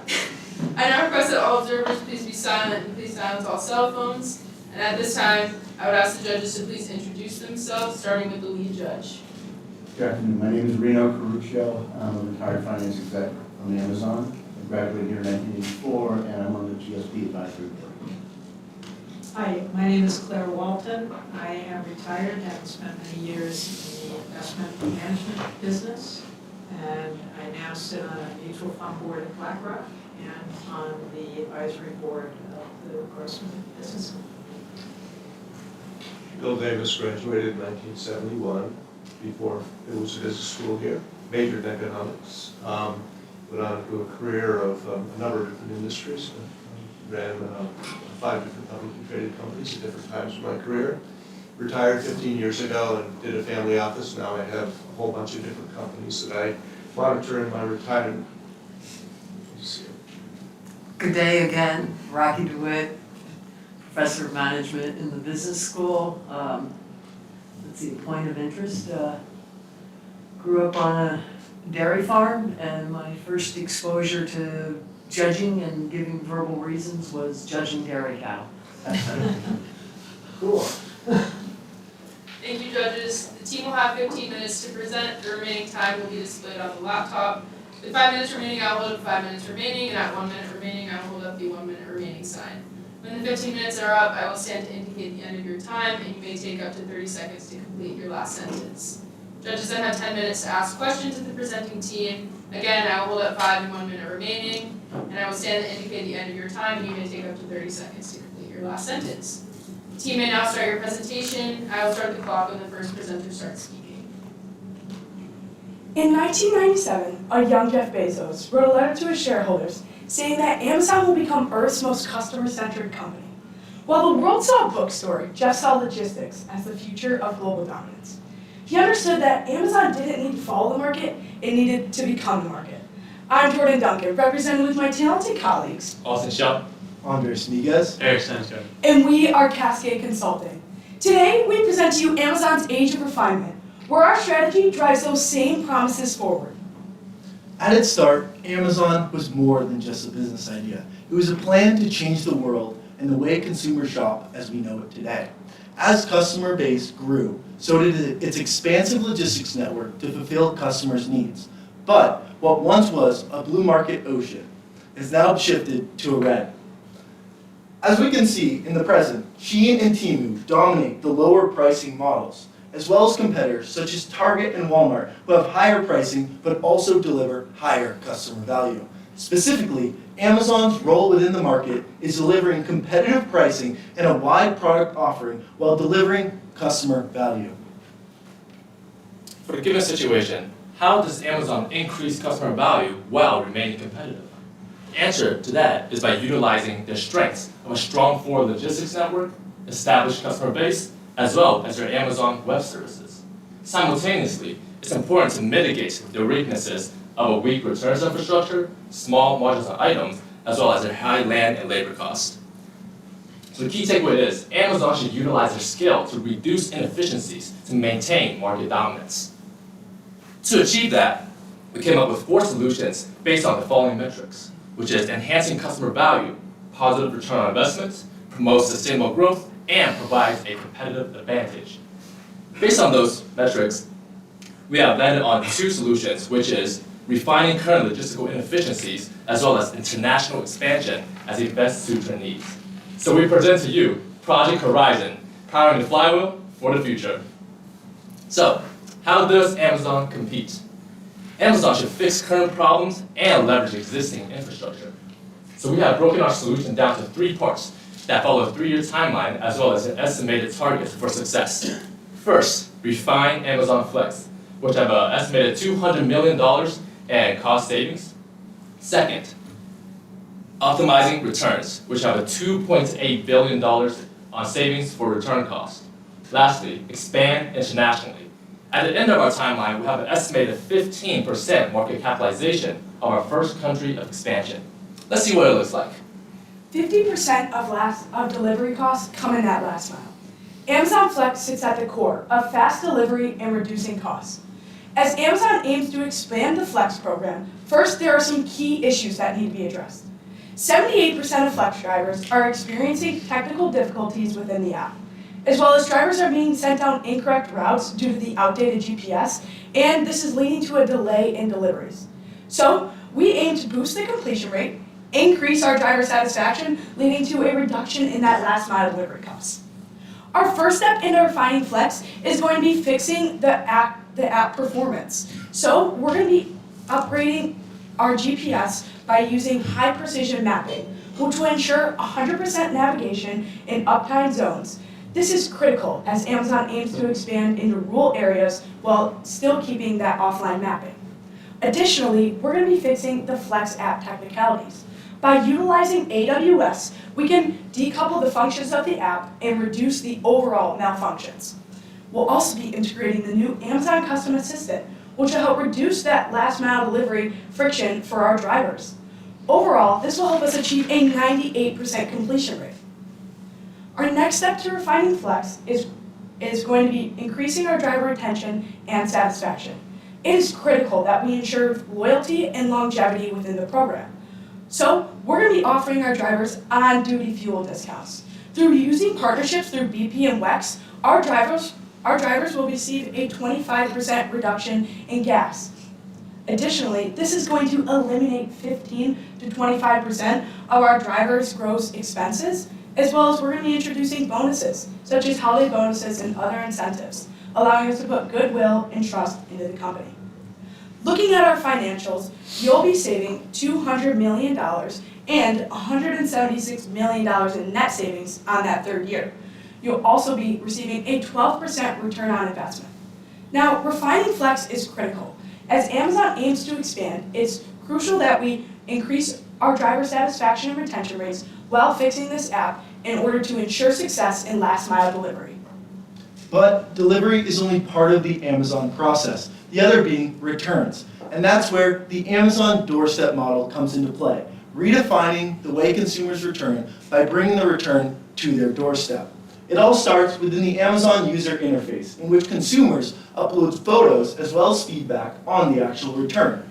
Then, our internal AI assesses these inputs as well as the user's profile and next delivery dates to determine what return options are suitable for them, either our existing drop-offs or doorstep pickup.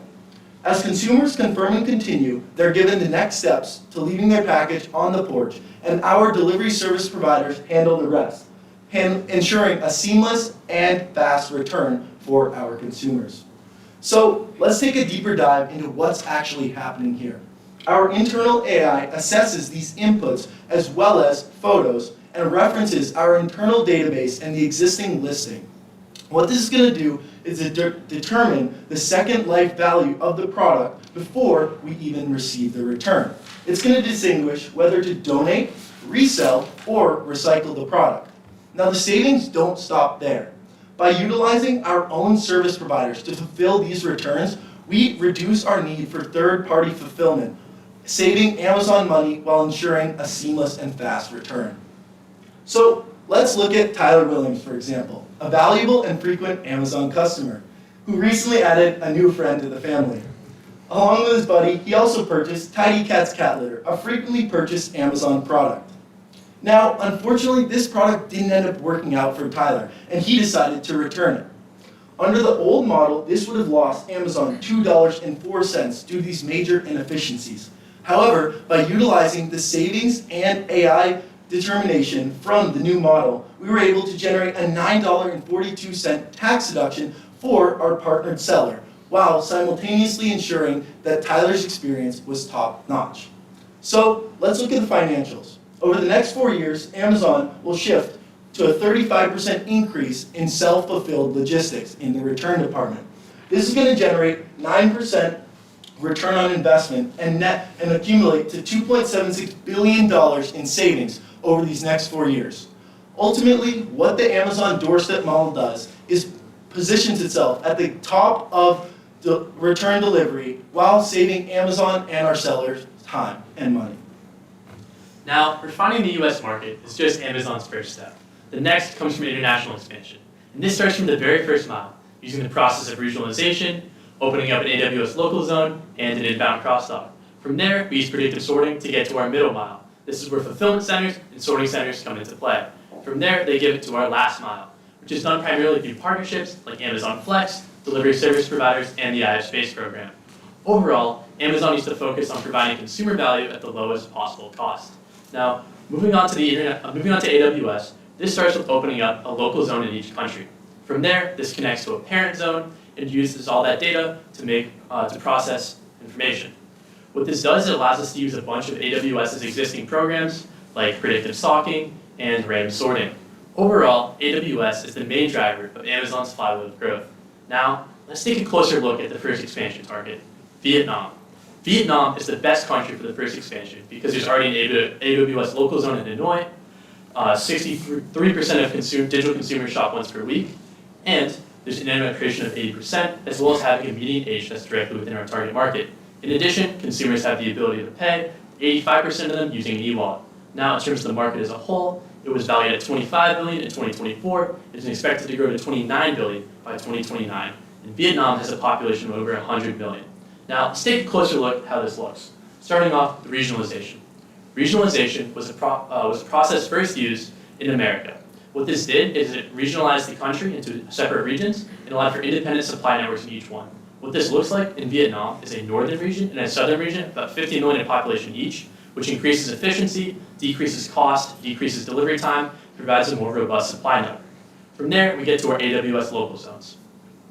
Opening up an AWS local zone allows us to process all that great data and use it to make decisions. From there, we get to our inbound crossdock, which is where we receive packages from our suppliers, break them down, and ship them to our fulfillment centers using predictive stocking. Fulfillment centers then receive the packages, use random sorting, and send them either to last mile delivery or to sorting centers, of which we'll be opening about 3. The sorting centers then take them and then distribute them to our last mile delivery, the most important part of Amazon's supply chain. In Vietnam, the supply chain, the last mile delivery will be done primarily through partnerships, specifically the IF Space program. The IF Space program was first utilized in Amazon's expansion into India and was very successful. What does this look like? Well, the IF Space program is where Amazon ships these packages to mom and pop shop owners who have extra storage space and extra time to deliver the packages. What this does is it utilizes existing infrastructure, reducing Amazon's upfront cost, and it provides jobs for these people. In addition, Vietnam is very complex and poor address systems. So instead of having to train an AI on it or teach people all their address systems, we're going to be leveraging existing knowledge to provide value for the community. Now, in terms of the financials, this looks like a 65% ROI over 4 years, $1.1 billion in net profit, as well as a 15% market share of Vietnam. Overall, expansion into Vietnam is just Amazon's first step. Amazon needs to keep on looking and expanding into the markets of tomorrow in order to maintain the global dominant power in e-commerce, using their existing technology, their past successes, and their dominance in supply chain, ensure that Amazon can cement its place for the future. After reviewing our 3-part solution, here we have a visual timeline that highlights each step of implementation. Let's look at Amazon Doorstep, for example. For the first half of the first year, we'll be focusing on AI development. And throughout this timeline, we'll be continuously implementing the return structures necessary for the solution. And throughout the last part of the timeline, we'll be utilizing data to maximize the efficiency. For overall, Project Horizon will yield a net savings of north of $3 billion, as well as a 15% market capitalization of our first country of expansion. But it is important to note that this is only a current timeline, as it is important for Amazon to continue to ride this momentum to brighter horizons. Let's move on to risk and mitigations. First, lack of demand in Vietnam, to which we can refocus our attention to more developed markets. Second, authentication vulnerability, to which we can use dynamic code generation, location services, as well as verified identification. Third, high rates of theft from Amazon Door, to which Amazon can implement a lockbox to which only the drivers can open. And last, latency and app loads. We can solve that by using microservices and AWS Lambda to offload heavier processing to the cloud. After effectively mitigating each risk, we can bulletproof our solution and ensure success for Amazon's future. So just like in 1997, a bookstore once promised to become Earth's most customer-centric company, today our strategy drives that same promise forward. With a refined Flex network, smarter doorstep returns, and a strategic international expansion framework, we can maintain market leadership. So just by channeling Jeff's boldness, Amazon is not just going to be competing with the market, it will become the market again. We thank you, and we are now open to questions. Thank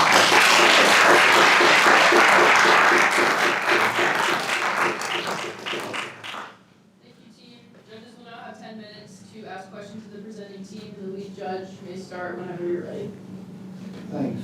On the implementation, I'm just curious, maybe just do, Amazon Doorstep and/or Amazon Flex.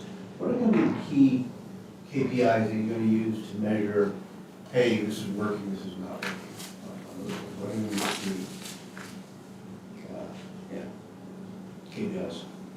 Yeah, specifically within Amazon Doorstep, we're going to be utilizing the actual return conversion rate. In other words, the change in efficiency within the model. So how specifically these packages were allocated, and that's going to establish a savings based on that amount. And so we're going to compare that to the old model of efficiency to determine the actual benefit of the model. And for the Amazon Flex portion of the question, the main metric we're going to be using is the completion rates, because at its core, the solution aims to refine those technical issues.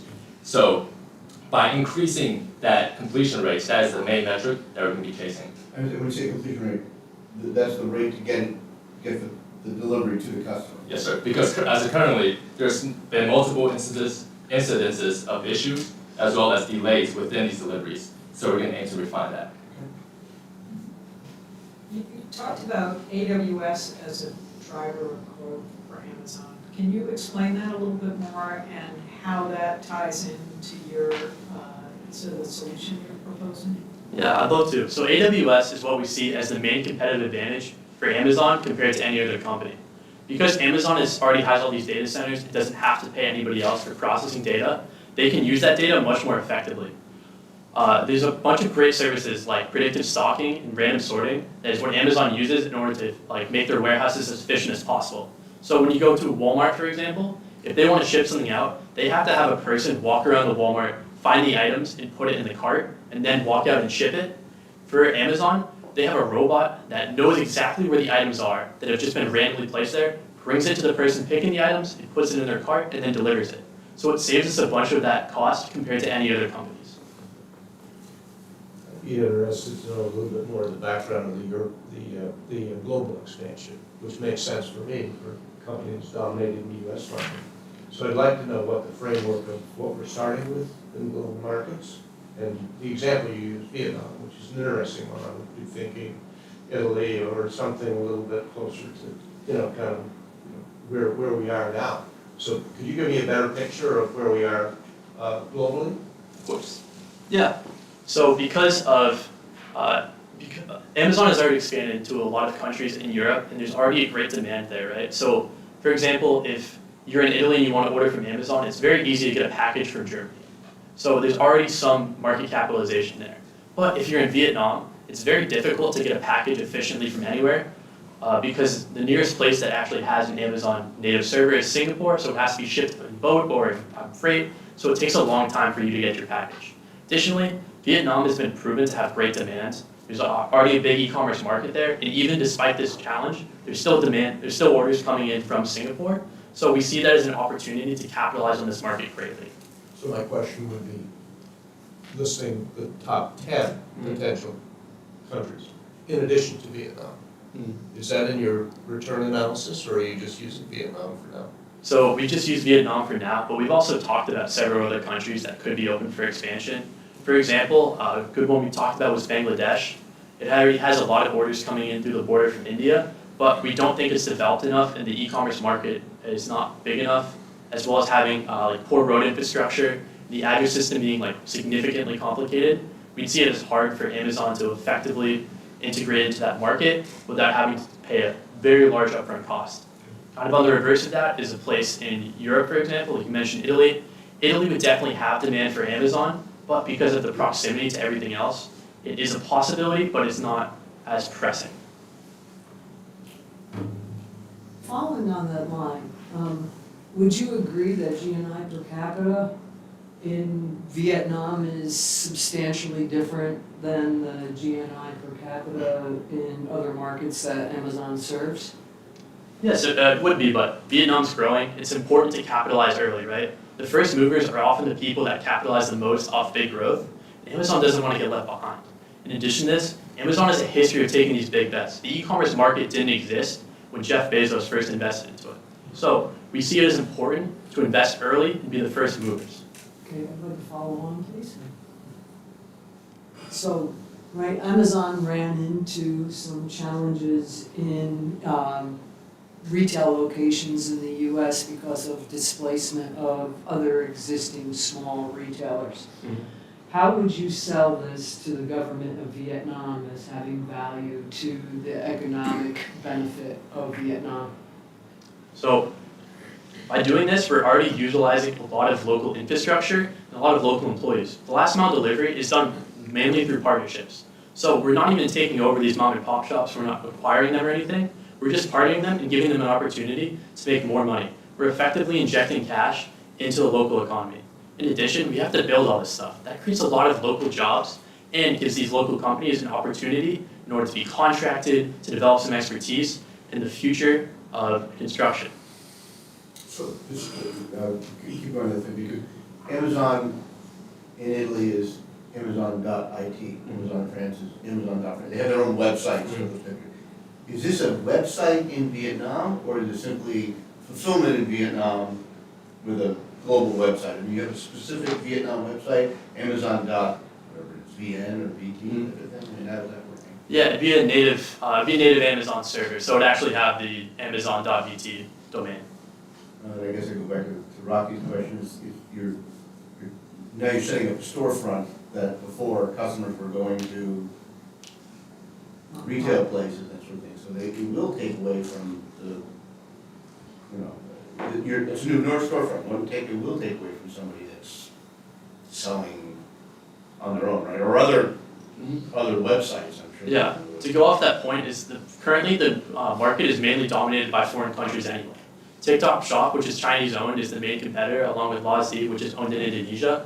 So Vietnam is very accepting of these companies, as proven. It's not like we're out-competing any local businesses, we're out-competing foreign businesses in that market.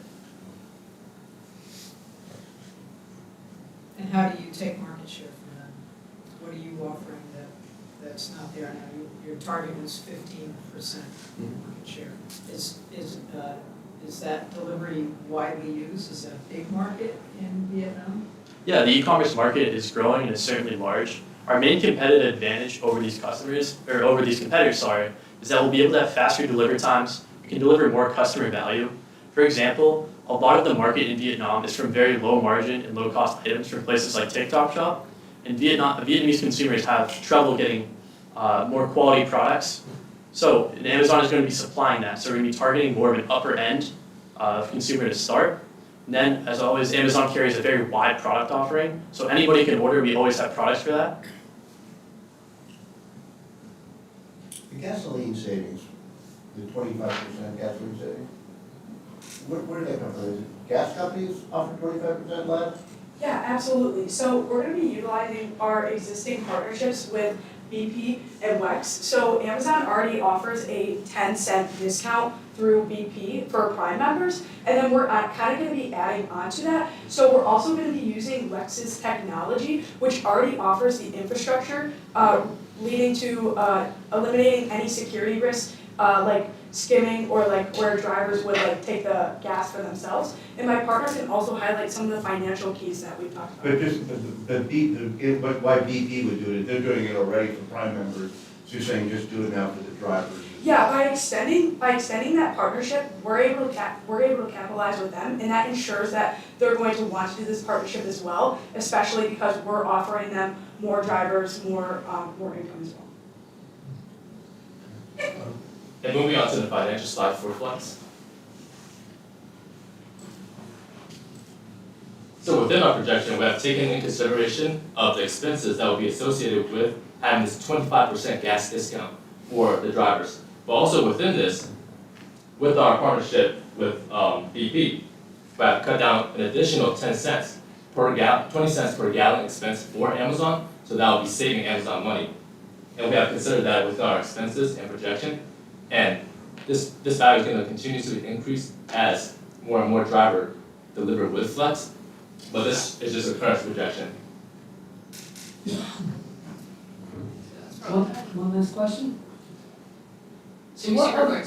Yeah, what other alternatives did you roll out in your plan? I see what you're proposing, but what did you dismiss? Most definitely. One of the things that we specifically focused on was last mile delivery, and we had analyzed the use of drones for rural delivery. Specifically, the reason why we deemed drones as not a good implementation element is that specifically within a lot of the rural delivery or rural zones that we're specifically trying to cut down costs in, there's a lot of unprecedented factors such as weather and existing unpredictabilities that are specifically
Welcome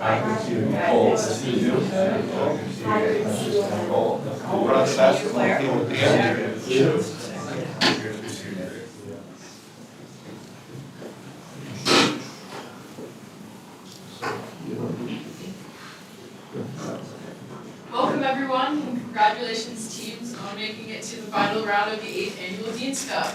I now request that all observers please be silent and silence all cell phones. And at this time, I would ask the judges to please introduce themselves, starting with the lead judge. Good afternoon, guys. Good to see you again. My name is Reno Caruccio, retired finance executive from Amazon, class of 1984, and part of the GSB advisory board. Hi, I'm Claire Walton. I am also retired from the investment industry. I spent all years there. I now sit on a mutual fund board at BlackRock, and I'm also on the advisory board. You have graduate 1971, before the business school was even a thought. But I'm also a member of the Grossman School of Business.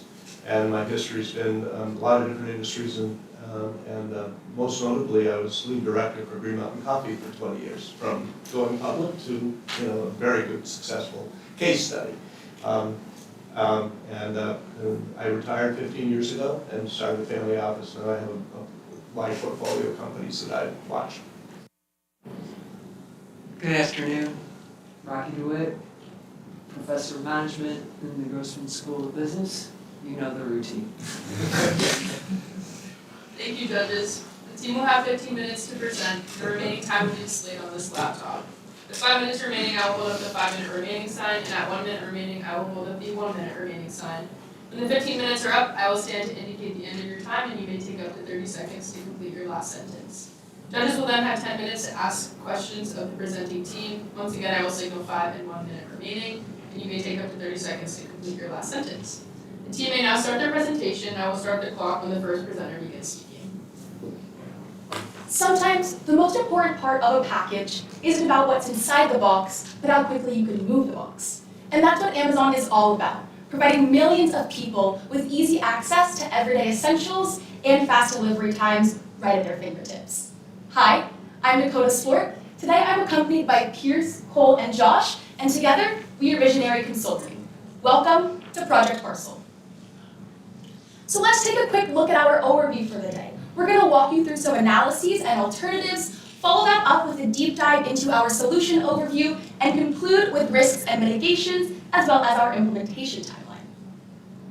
But first, let's take a step back and see where Amazon is and where you hope to go. We understand that Amazon needs a strategy to combat your current supply chain inefficiencies and increasing competitor threats in the market.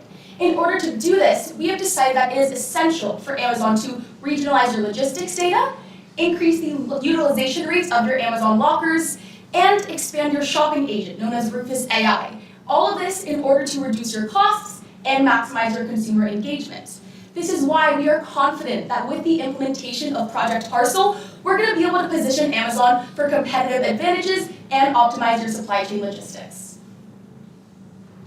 So let's start with the company overview of Amazon. This will help us understand where the company is today and where we can see it going in the future. Now, first looking at service offerings, we know Amazon isn't the small online book retailer it once was. Now it's a well-diversified company that has branches in many different businesses. And with this diversification has come new competencies and new complexities that we're gonna look to address.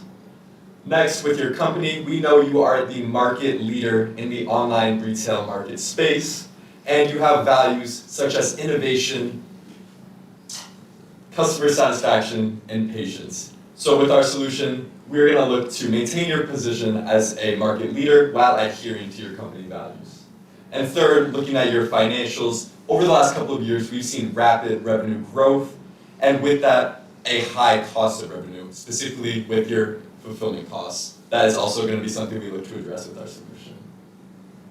Now moving on to a competitor analysis, we've created a positioning map looking at your company and a couple of key competitors based on 2 key criteria that are important to consumers, this being convenience and a price advantage.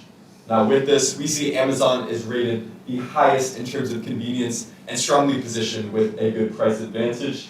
However, some of the trends we see are that competitors are catching up to Amazon. With Walmart and Target, we see that they're expanding their same-day delivery services with the use of their physical locations. And with Temu and Shein, they have a price advantage with their low price catalog over Amazon. Moving on to some of the retail market trends, we want to understand what the customers are currently valuing and how you can position yourself to take advantage. The first trend that we identify is a shift towards e-commerce. Now, you being the market leader in online retail and being a reputable brand, we believe this is an advantage, but you can't stay stagnant. You need to continue to innovate to fend off new competition. The next trend we see is a rise in price-conscious consumers. This is mainly due to some of the macroeconomic trends we're seeing today, and it's actually a threat towards your company. As we mentioned in the previous analysis, Temu and Shein already have a price advantage.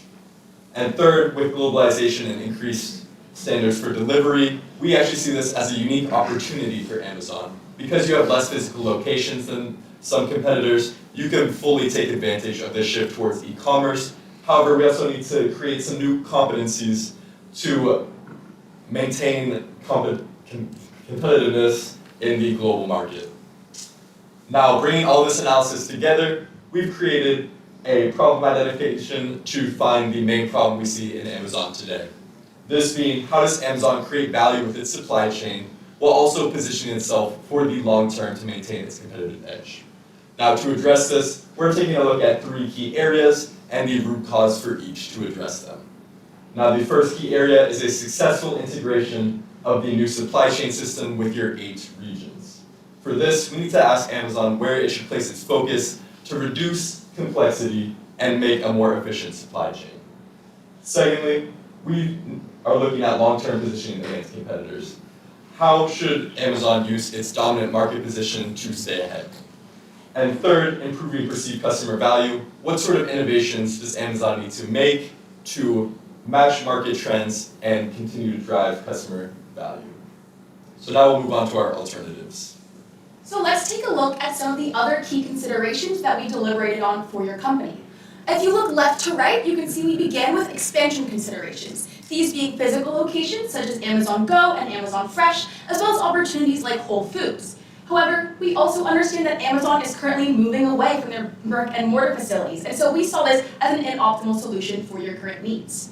Another consideration was the drone delivery program. We understand that Amazon already has an established drone delivery program. However, at its current state, it is very cost burdensome. And with that, you would have to induce additional costs for your consumers in order to make that viable at your current stage. Another key consideration was introducing a low price catalog. This would appeal to your price-sensitive consumers. However, we recognize that that isn't doing much to reduce your supply chain complexity as it is. That is why, given all the considerations, we were confident that with Project Parcel and its implementation, we're going to be able to check off all of the key criteria for reasons I'll explain momentarily. So what is our Project Parcel solution? We are introducing a 3-part solution to combat Amazon's supply chain and competition issues. The first component has to do with regionalizing your data systems. This is going to ensure that we're providing you with precise demand forecasting and route management. It's also going to streamline all of the data that Amazon is receiving in and out. The next component incentivizes the utilization of Amazon lockers. That means we're shifting that last mile delivery cost that you're seeing off to your consumers, and this is going to help to lower your fulfillment costs. And the third component involves making enhancements to your Rufus AI system. This is going to help increase your sales by reducing the friction that consumers are facing, as well as streamlining that end-to-end process, making it a very seamless and enjoyable experience for your consumers when they have the interface of your website. This is also going to provide insights to the supply chain, both for you as well as for your suppliers. We are now going to take a closer look at each component of Project Parcel, the first being regionalizing data and those inventory systems. Amazon has recently broken the United States according to its regionalization plan, breaking the United States up into 8 different regions, and with that, their supply chain and the reporting that they do needs an update. Currently, they have national reporting, and we aim to maintain that level of reporting to support future strategy moves, as well as capital investments at the national level, but we also want to include regional reporting through the use of building an in-house regional distribution software using Amazon Web Services for scalability and control given that Amazon already builds most of its software solutions in-house due to the complexity, scope, and unique demands that Amazon's business model has. With this regional reporting, we hope to improve inventory planning with region-level demand forecasting, which will increase the cost to serve visibility in each of these regions, as well as reducing the cross-region shipments and transfers and keeping everything in these regions that you have outlined. So how are we actually going to measure success across these different regions? Well, it starts with the regional cost per unit. Is that going down from what it has traditionally been? The same-day delivery percentage, are we getting more efficient and fulfilling shipments in the same day as they are placed? The stock-out rate, how are we allocating Amazon sellers' products to the different fulfillment centers across the regions? And then the average delivery miles per order. Using ATROPS, are we bringing the distance down for these deliveries? So the second part of our solution is locker delivery and dynamic pricing. At a high level, this is discounted bundle pricing for customers buying grouped goods-of-a-kind items and shipping to an Amazon locker instead of using home last-mile delivery. And we see the benefit of this as twofold. One being increased revenue retention, as these bundled discounts will incentivize larger basket purchases and lead to overall greater sales volume. And additionally, our research showed that by offering a $3 average cost savings per order, this would lead to 50% adoption with this incentive. Additionally, a huge detractor from Amazon's business has traditionally been stolen items from the last mile delivery, and we see that with this transition to locker delivery, we can save roughly $10 billion annually lost in stolen packages. Finally, with this added locker traffic getting adoption closer to that 50%, we stand to charge ad space on the physical lockers at a more premium price. But it's not just about revenue generation. It's also about better inventory management. And what this will do is lower fulfillment costs, bringing them closer to that 2 to 3% versus the 10 to 15% that last mile home delivery incurs.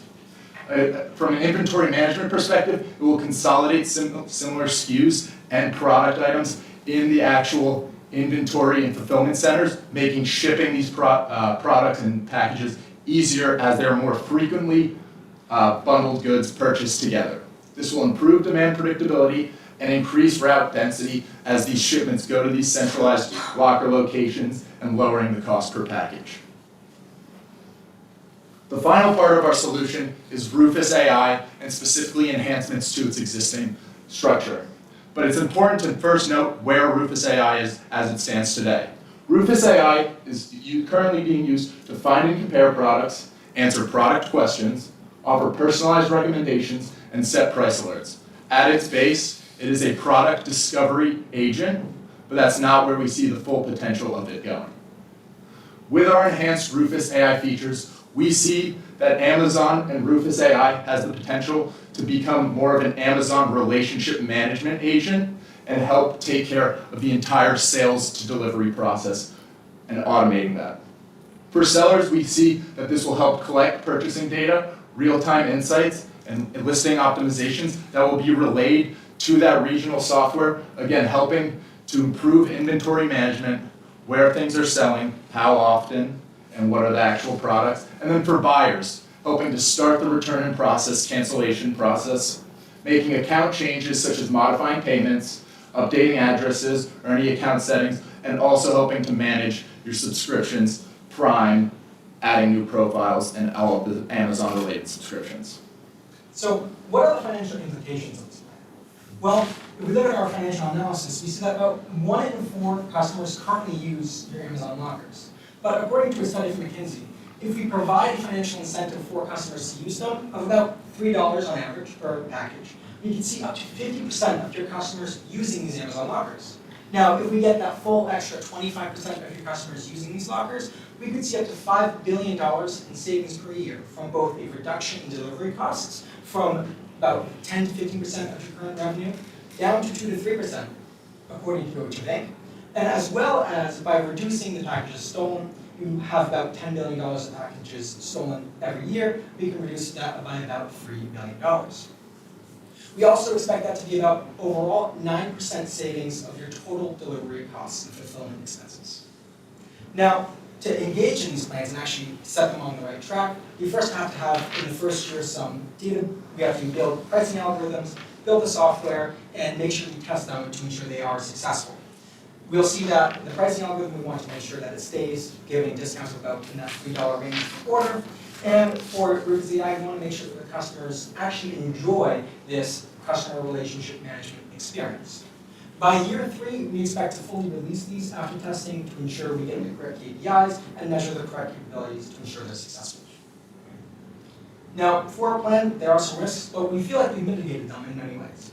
One being that the supply chain might remain fairly complex, and we hope that the data software that we've developed will help to identify some of the complexities that remain so we can perfectly address them in order to help prevent them. We also might see that the price-conscious consumer who's moving to the Temus and the Sheins might stay on those sites, but by providing Grossman as a customer relationship manager, we hope to provide greater value to the customer and create an overall better experience. And there might be a low implementation of these Amazon lockers. What we might see is that customers don't want to go pick up their packages from somewhere else, but there is room to increase that $3 incentive more up to a maximum of $6 in order to still see savings, as well as satisfy the customer in the best way possible. So to summarize, we understand that Amazon is looking for a strategy to combat those supply chain inefficiencies and increasing competitor threats. That is why we are confident that with the implementation of Project Parcel, we're going to be able to position Amazon for long-term success. And this will all be done through the regionalizing of our logistics data, increasing the Amazon locker utilization rate, as well as expanding the Rufus AI capabilities. Because today, we're not just thinking inside the box, we're redefining how Amazon moves it.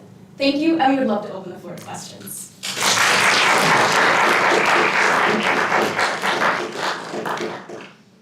Thank you. Judges will now have 10 minutes to ask questions of the presenting team. I ask the lead judge to begin whenever you're ready.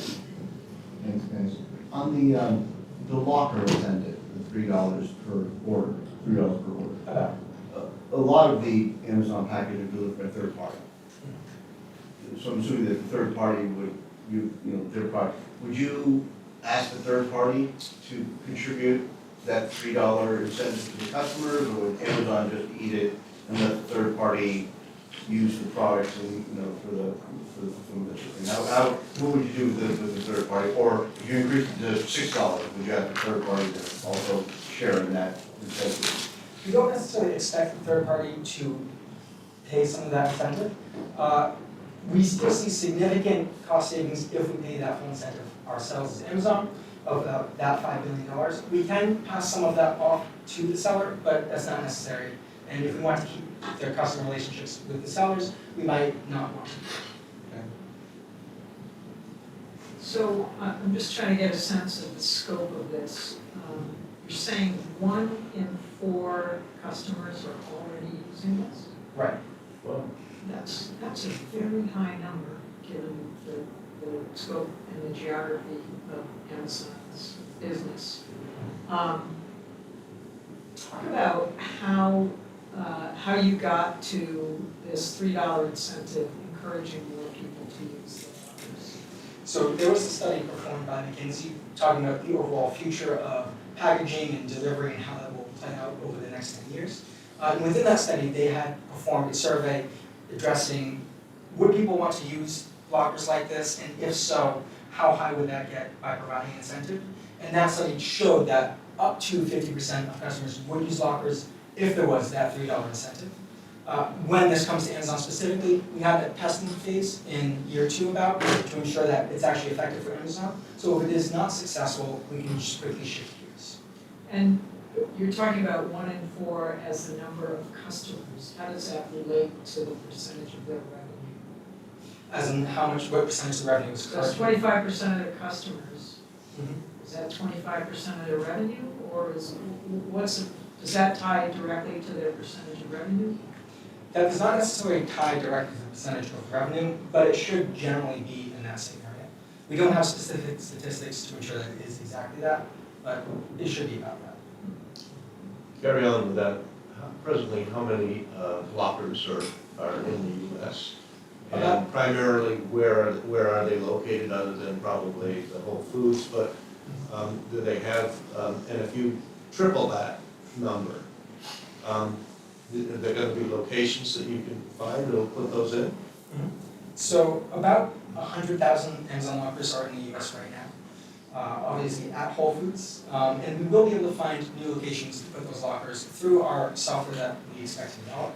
That can help provide areas where, or find areas that have increased activity that might need lockers like this, and that will help us find new spaces to put more lockers in to ensure this program is successful.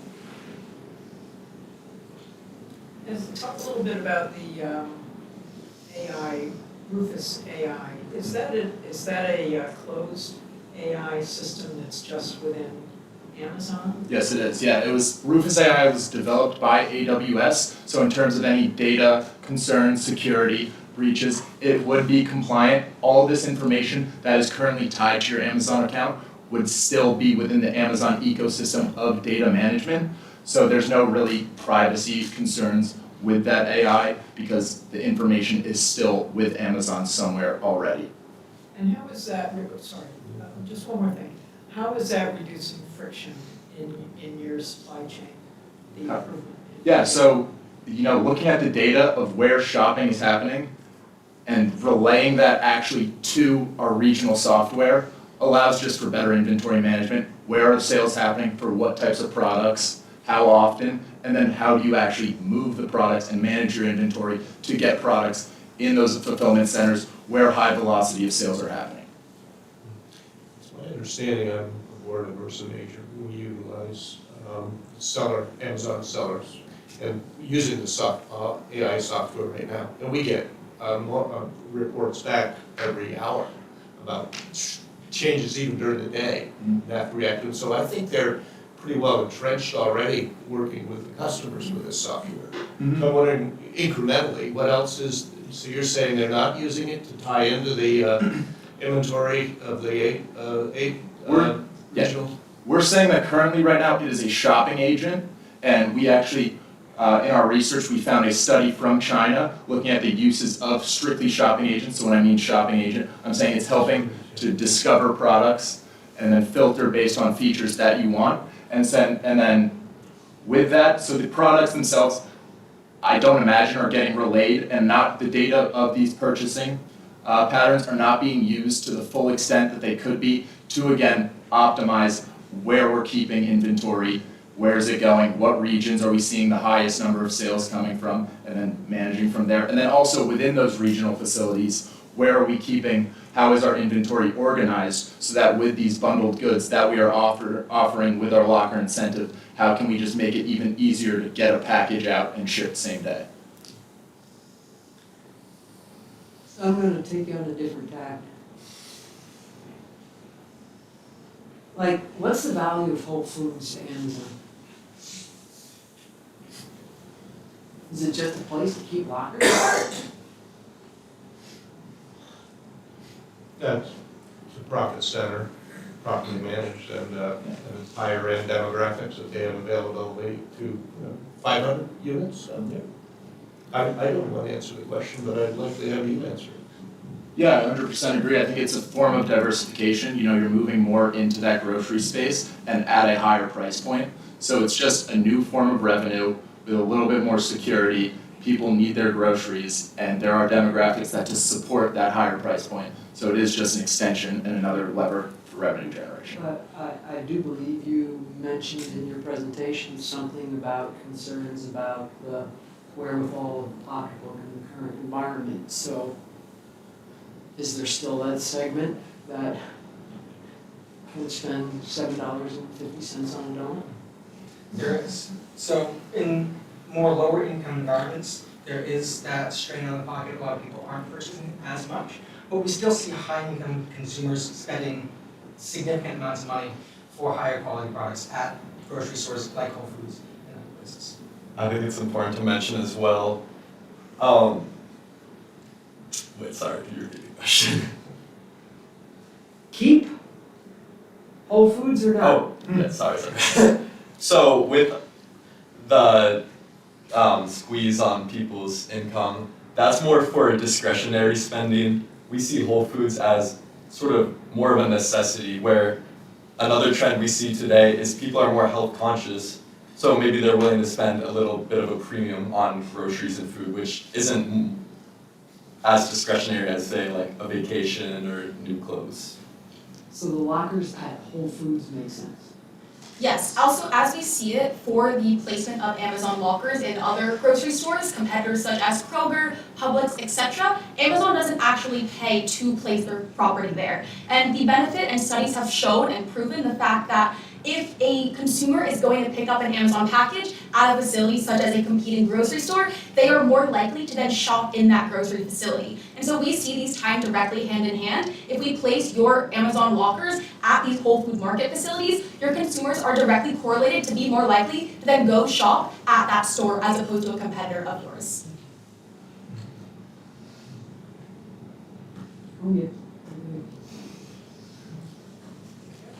So I see in your deck, right, that you did an analysis of drones.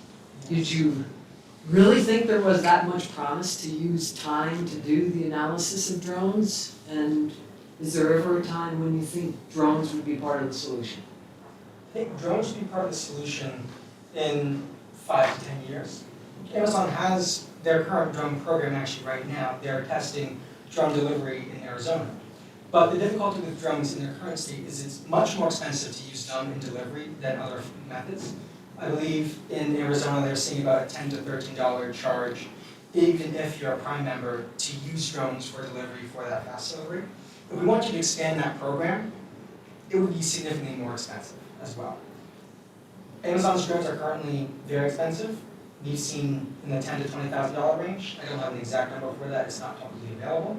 I did find much cheaper drones on Chinese sites such as Alibaba. However, even with much less expensive drones, the capital investment necessary to build out that infrastructure, not to mention the need to upkeep these drones, creates it to be much, much more expensive to use them in the near term. However, as Amazon develops their program, as they might see economies of scale, that would definitely become an option.